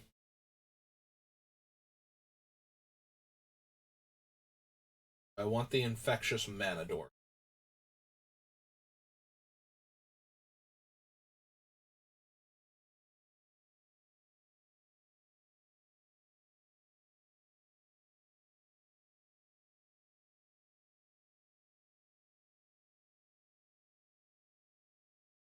It's certain it's certainly okay enough to make the deck. I don't know that it will. Wait, was that its actual name? It's Plague Mirror. Phyrexian Mirror is its creature type.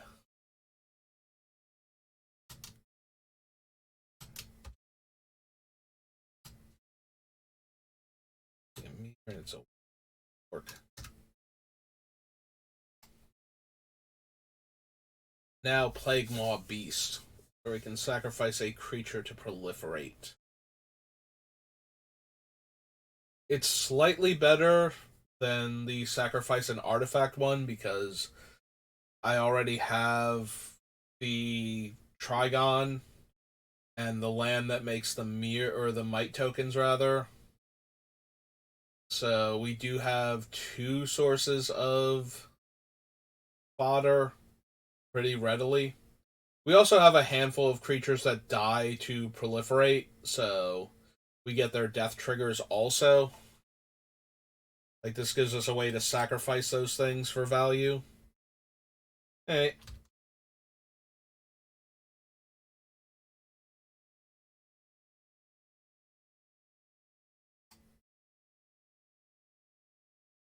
Big Mall.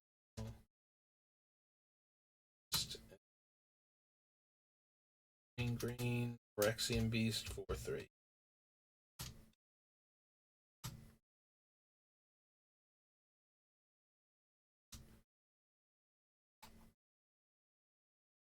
There's Council, no.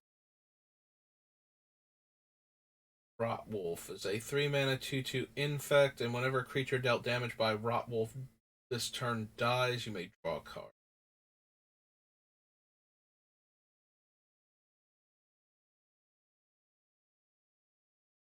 Does he have to survive? I forget how Rotwolf works.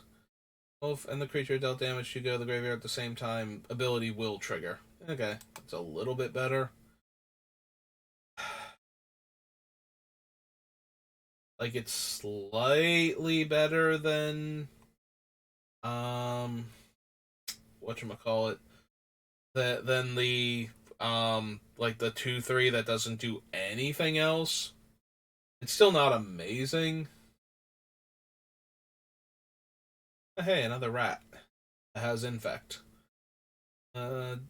Attacks if defending player is poison, it gets +1/+1. So it's a 3/3, and the Rat King would bump it up to a 4/4, and then give it toxic on top of the infect, so it's basically half kills a player if it connects.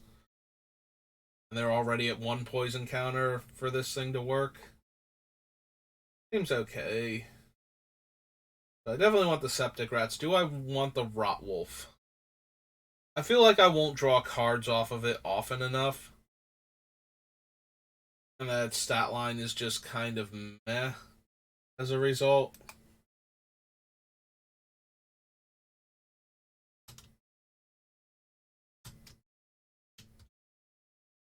Septic Rats are Phyrexian rats, I'm assuming.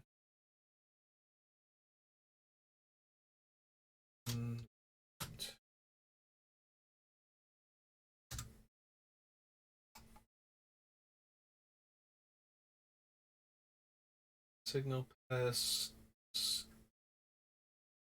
Sun, Spine, Serpent. Spread the Sickness is a sorcery. That's 2 okay removal spells that aren't quite great and would barely make the deck at instant speed, but are sorceries. At least the other one is only 2 mana. Like, if this thing were like 3 mana, if it were 2 black and 1, destroy target creature, proliferate, I might be down at 5 mana, though. Like, obviously, the card was designed with limited almost exclusively in mind, but yeah, we're just not going to get enough value out of that to justify spending 5 mana on it. Don't need Tezzeret. Treasure Mage, Unnatural Predation. Tap or untap that creature. Puts charge counters on things. Is this the infect? Yeah. The infect creature that gives the it's the Ukabi orangutan, rather. Name again, Viridian Corruptor. Of course, yeah. Phyrexian El Shaman.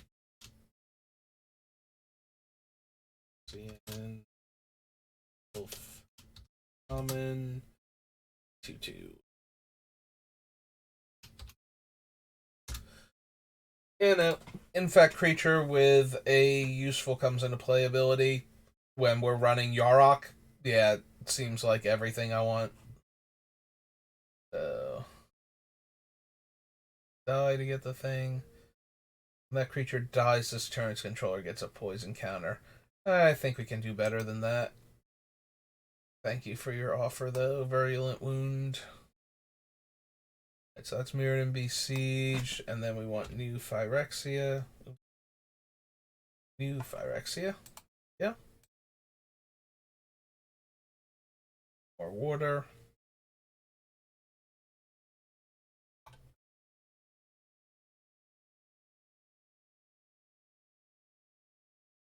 artifact and its other types. Draw a card. Control game. Whenever this creature deals combat damage to an opponent, you may return target creature that player controls to owner's hand. Beast Within. Blighted Agent is a difficult to block creature. By that I mean it's technically impossible to block it.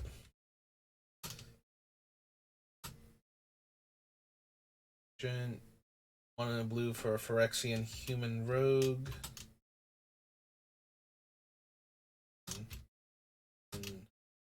Rogue. 1. Blind Zealot does not have Infect. It does Brutalizer. Target player draws 3 cards and gets 3 poison counters. And they lose 3 life, but that's hardly here or there.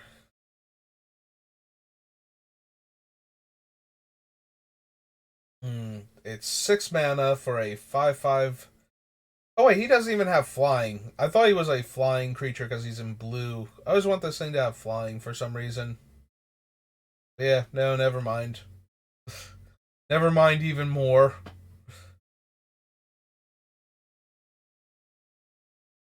Counter target spell if its controller is poisoned. Ah, hey. Like this one we can't cast at all if they don't have poison counters, but I feel like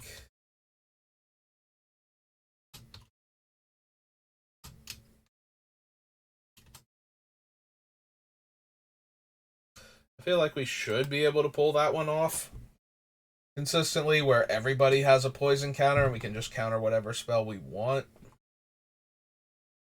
I think we need Deceiver Exarch. Dismember, Enslave, Entomber.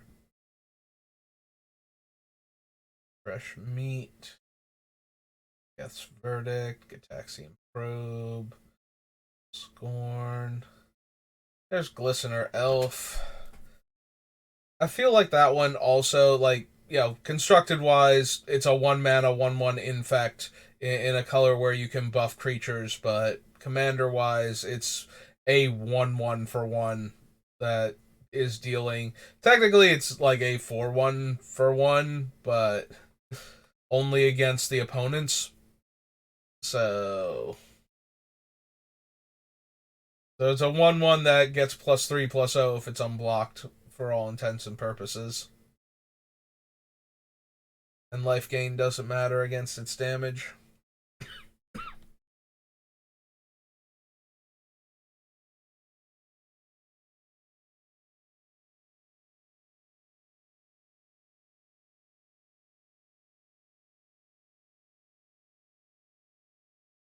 Yeah, I don't think I care enough about glistening oil.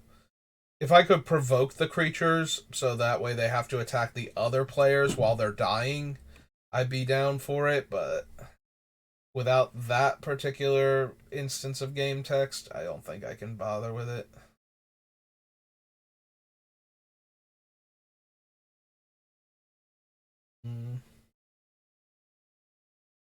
Give one creature a -1/-1 counter and then proliferate. So black and 2. Our creature gets -2/-2, and the rest of the things can get proliferated onto. Is that worth it? Is black and 2 to functionally give -2/-2 and get more poison counters on each player worth it with the other things that I have that care about proliferate? I think it's close enough that I will consider it, yes.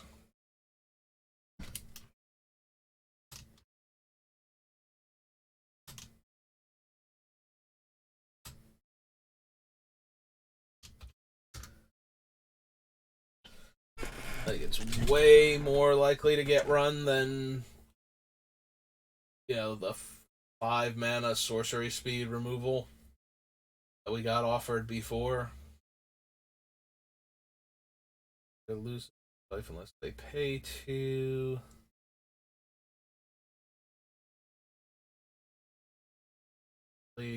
Mole Splicer, Lyra.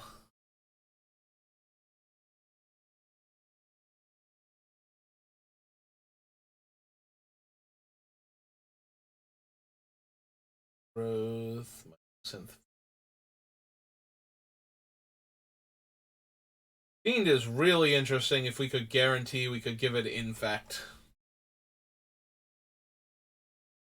Because once the opponents are almost dead, it gets one of them the rest of the way there every turn until it suddenly doesn't because not enough players have enough poison counters on them.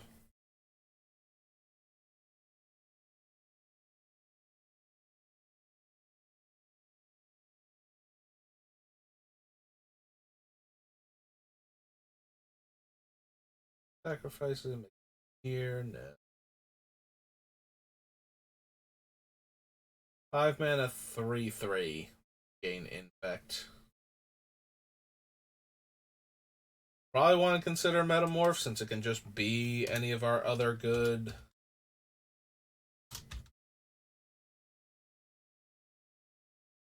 things, or it can come down as another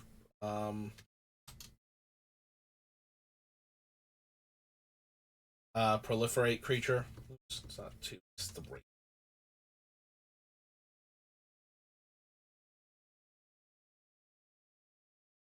3. Oh no, wait, it's 3, and the Phyrexian blue only. It's Metamorph. So Metamorph is a Phyrexian shapeshifter now.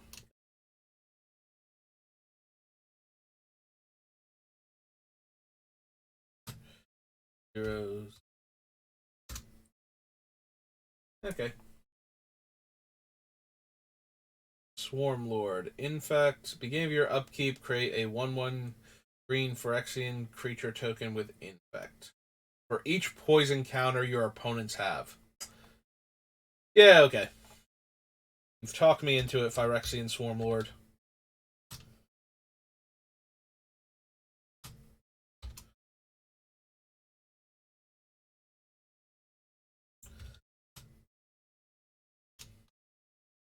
Phyrexian.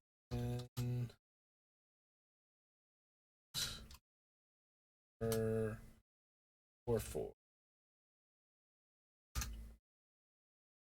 Yeah, Swarm Lord is one of those. Do you have a Wrath? Then you kind of need to cast your Wrath. Otherwise, we're going to end this game right about now. Reaper of Sheoldred. A 2/5 Infect. And whenever a source deals damage to Reaper, that source's controller gets a poison counter.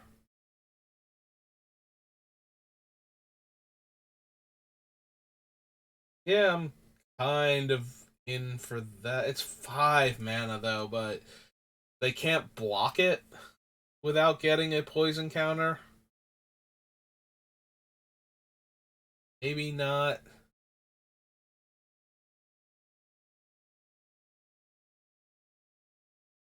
Another source deals damage. It's a poison. So they either take 2 or they block it and take 1. But if it's not living through that,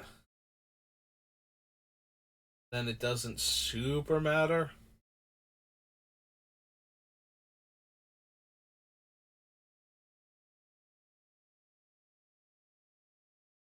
Six mana, 3/4 that can assign its damage as though it weren't blocked. So it's guaranteed to get 3 poison counters on somebody, even if it dies in combat, but it's a 6-drop. Maybe I'm being too picky. Maybe I need to run some of these mediocre infect creatures just because they're infect.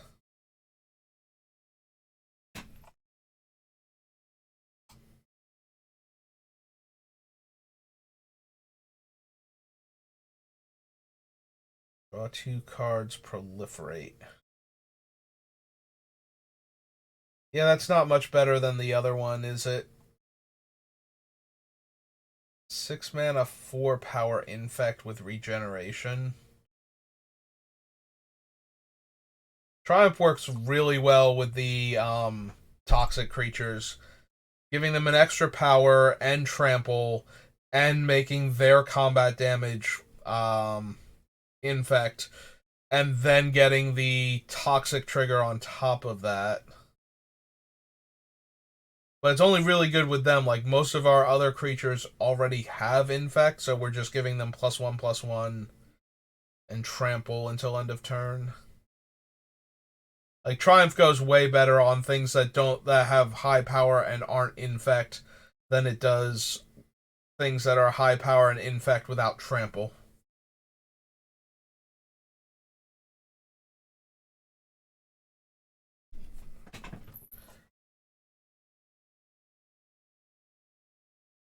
Viral Drake is the infect, and we can proliferate by activating it, so probably for that one. Viral Drake.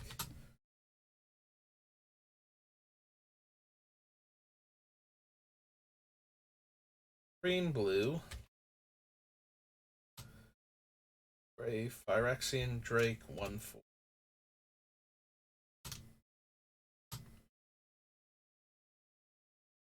Yeah, this one has an evasion ability and the ability to proliferate, so I think it's doing a bit better than a lot of the other ones were.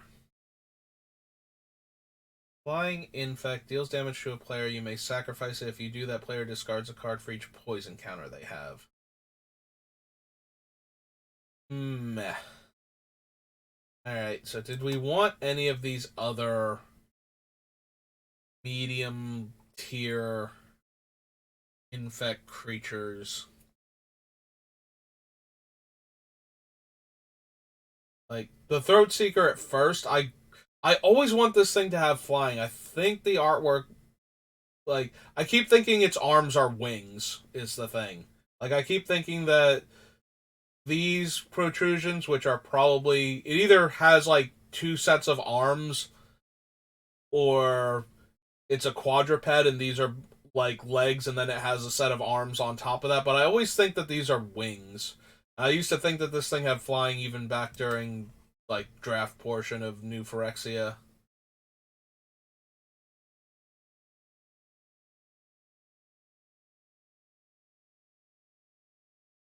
Yeah, I always want that thing to have flying whenever I see it. Then it doesn't, and then I'm confused. Yeah, I don't think we want glistening oil. For some reason, I also thought glistening oil was enchant creature gets -1/-1 and has infect. I forgot that it was like an unstable mutation where it just keeps getting smaller and weaker every turn till it dies.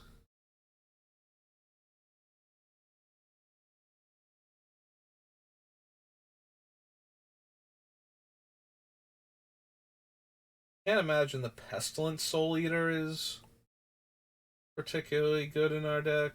We have the Swarm Lord. Or like the other two. There's the one that if it's blocked, it can assign its combat damage to the defending player. Yeah, this thing, Spine Biter.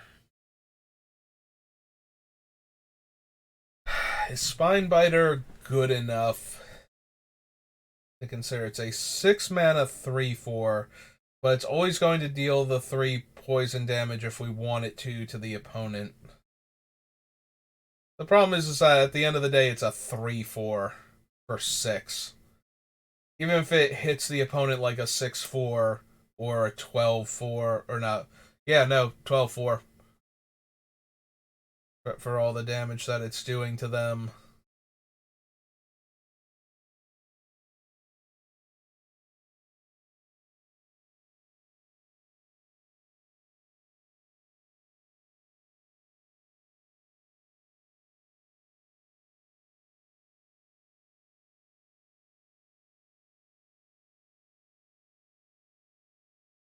Like, we can add that one if we super wanted to.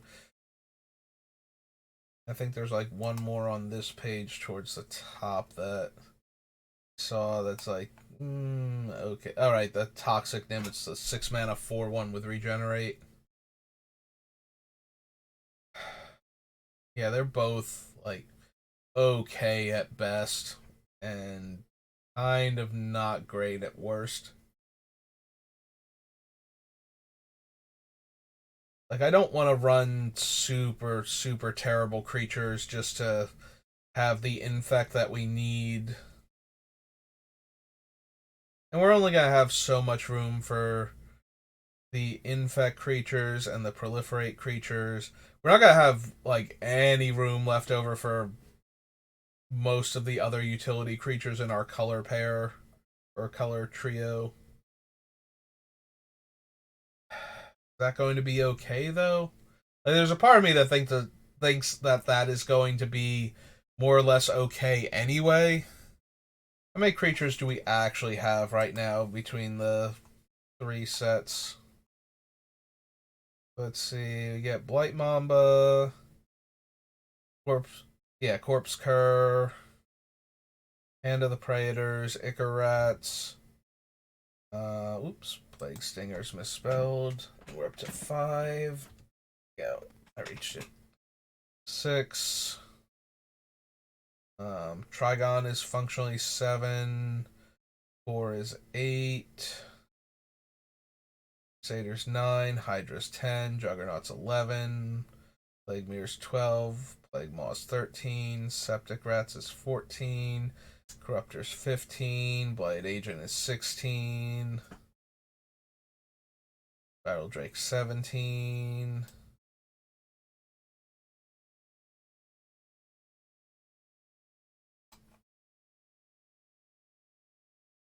She doesn't have it herself. 18, 19, 20, 21. Not actually a pages thing.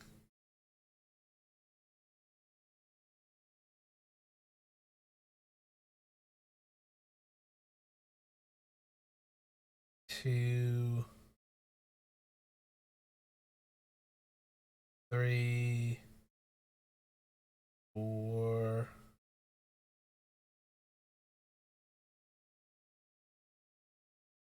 25, 26,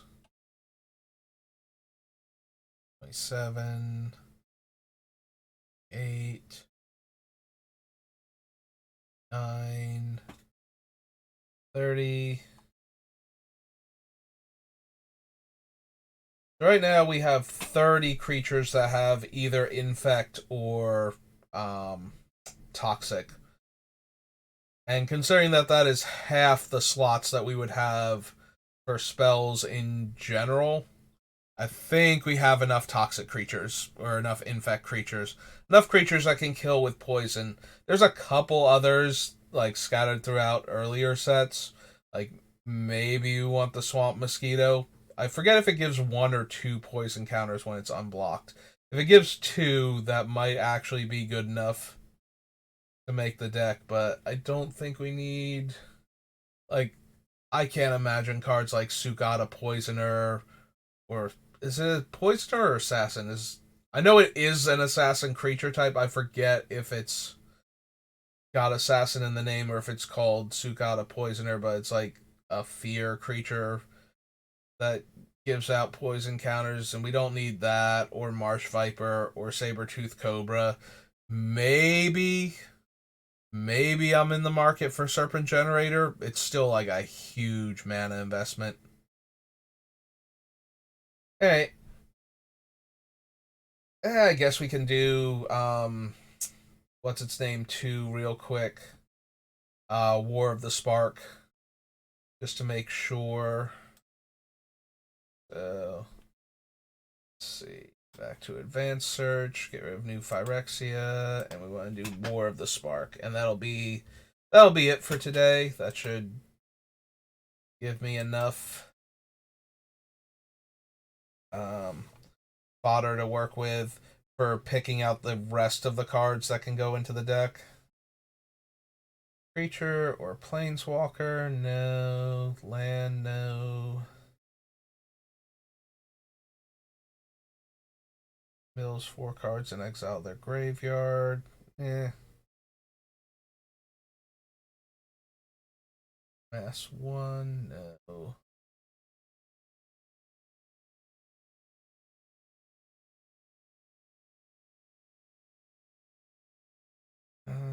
enters the battlefield with +1/+1 counter for each loyalty counter on planeswalkers you control. Edge. Bloomhulk. Bloomhulk is the name of that one thing I was trying to think of before. Alright, so this is War of the Spark. Bloomhulk. One word or two? Hulk. 3 and a green. Or plant elemental.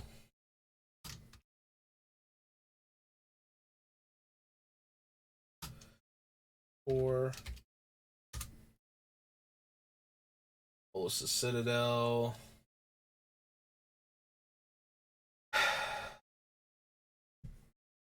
This isn't really the best deck for Bolus's Citadel, but it's still Bolus's Citadel, and what I said before stands. Like, this card is just so dumb in Commander. If you have any deck manipulation at all, and it's absolutely insane with Sensei's Divining Top. Like, oh, I don't want to or can't cast this, then I will pay 1 life and... Well, first I'll draw it with the top, then I will pay 1 life to cast the top, and so on. In that manner. But yeah, we probably want to at least consider Bolus's Citadel. Maybe I'll get away from it. It's 3 black, black, black, right?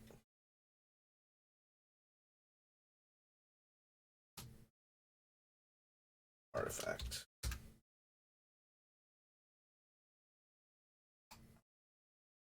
Bolus's Citadel. Top 3 cards reveal a permanent. The rest on the bottom of your library gain 3 life. Mills 4 cards. 2 instant or sorcery cards. Creature from the graveyard to the battlefield gains haste. Casualties of War. Like, one of the few cards that I believe is actually ubiquitous. Like, if you are playing black green, you should be running Casualties of War, I believe. Just, it does so much.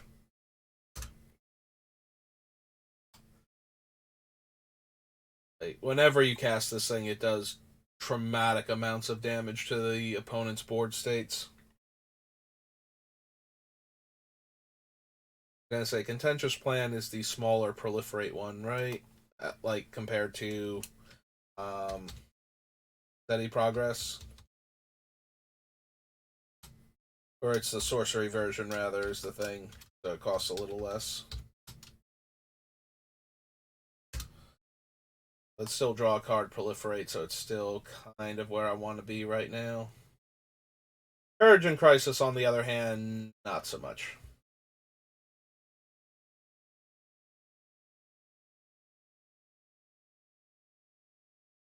Probably not on Death Sprout.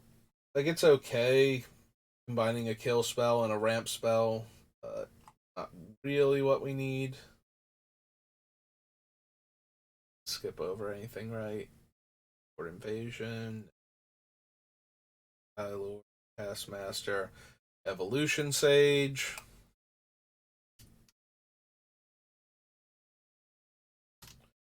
Giving me Landfall Proliferate seems really good. An Elf Druid, right? Yeah, 3.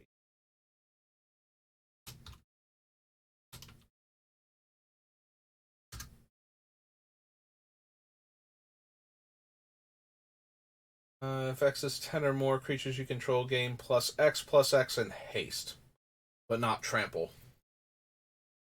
Yeah, with all of our creatures having either infect or toxic, I'm kind of more in the market for an actual overrun than I am for, like, Triumph of the Hordes or something. Anything that's not giving trample is already out, and I kind of want the bigger power and toughness boost than I want the natural, like, if all my guys are already going to have the ability, giving it to my, like, 3 or 4 creatures that doesn't really make sense. I'd rather have a bigger power toughness boost. and guarantee that the toxic creatures like trample over enough to get counter or yeah to put counters on the opponent. Those chases, right? Like the one cares if I have an empty deck, and the other one puts counters on my creatures.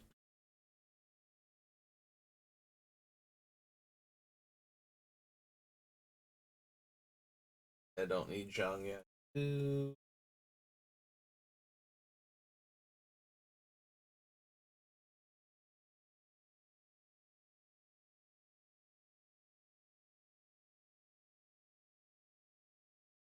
Yeah, unfortunately, most of my creatures won't have power 4 or greater because the infect creatures are naturally smaller. So, sorry, Kiora.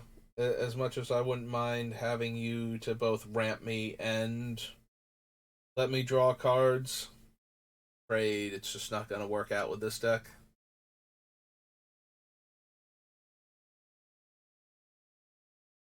I think we need that Lily.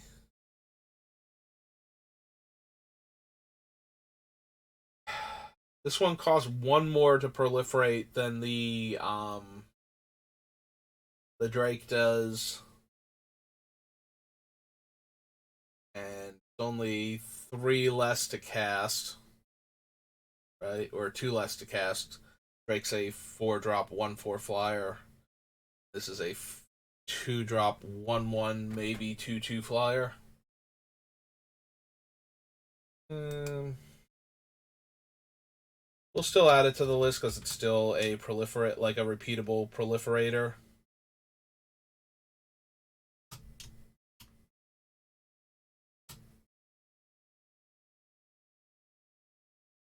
Both mute.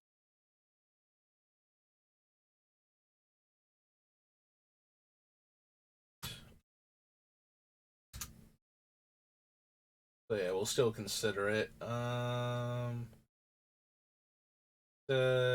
Narset, Geoform, Horizons.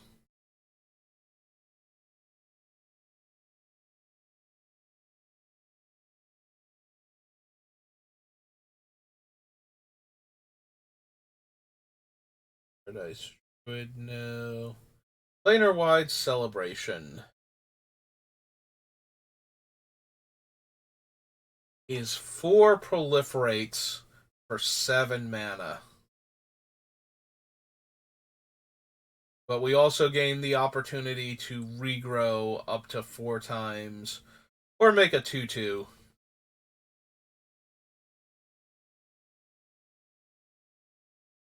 I'm probably not going to wind up running it. It'll probably get cut.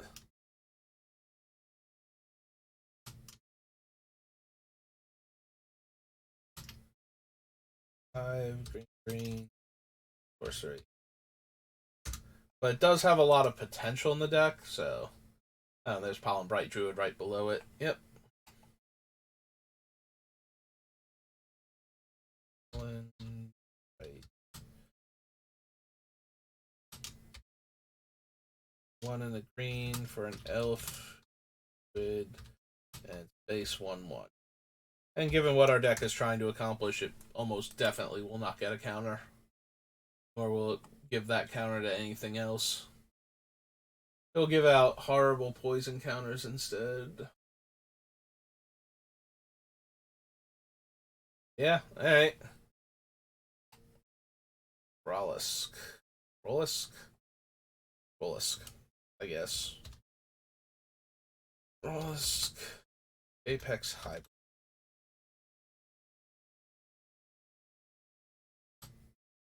This is 2 green, green, blue. It's a human mutant 4/5. Dies to proliferate twice, and then if we can have the Drivnod, right? The Black Dominus to double up on the death triggers, and we get 4 proliferate. So yeah, kind of in the market for that one.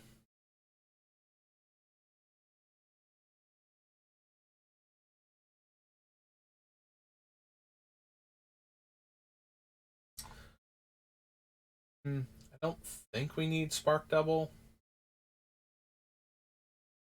+1, choose a non-land card name. Top 4 cards, put all cards of the chosen name in your hand, resting in your graveyard. -3, get a card from your graveyard to your hand. Starts off on 5.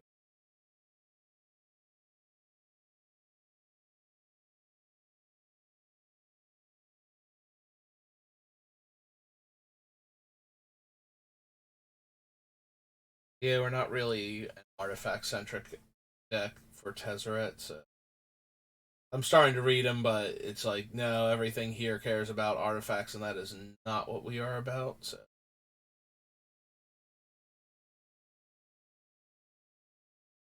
Effable, +2/+0, indestructible.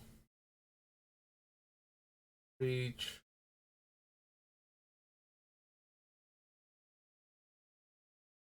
Spell. And she lets you cast creatures with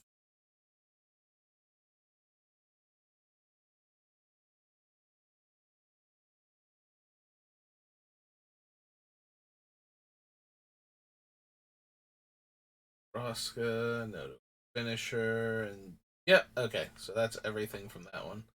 Alright. Well, that was 2.5 hours, and we got through all of the things that focus very heavily on what we're trying to accomplish, so I think we're good in that regard now. So I'm gonna save, and that'll do it for me for today. I hope you enjoyed this as we try to build what I think is one of the worst ways to win a game of Commander, but you know, we can't really, like, hypothetically it's awful, but how is it actually? So this will be the deck where if I ever need to just prove that poison is too much, I run this thing against the more competitive Commander decks and see what I manage to accomplish with what I have to work with, because this feels like the creature quality is very low for the most part, and yet it still feels like, no, if I just get like a couple of poison counters on some people, everyone will die very quickly thereafter, and I won't have to do much to get there. Maybe I'm wrong. Maybe Toxic and Infect aren't powerful enough that they desperately need to be nerfed. You know, maybe I'm just as overreactive, but it feels like I've played against Skirthyrix, and it feels like Poison is just way too overpowered in Commander. But we'll see. We'll see what kind of monstrosity we can build. We'll start off next time going through the remaining sets in alphabetical order and picking out cards now that we know what our baseline looks like.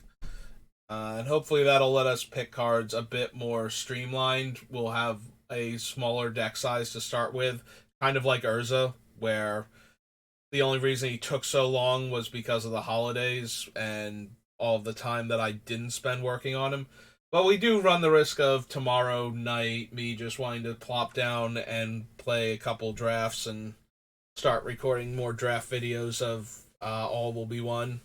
So if you're looking forward to seeing me draft, that'll be happening. Not right away. Not like I'll probably work on this deck a little bit tomorrow afternoon before work, but I don't plan on trying to play All Will Be One until I get home from work at the earliest, or maybe I'll just do some on Wednesday. But that'll do it for me for today. So thank you for watching, and have a good rest of your day.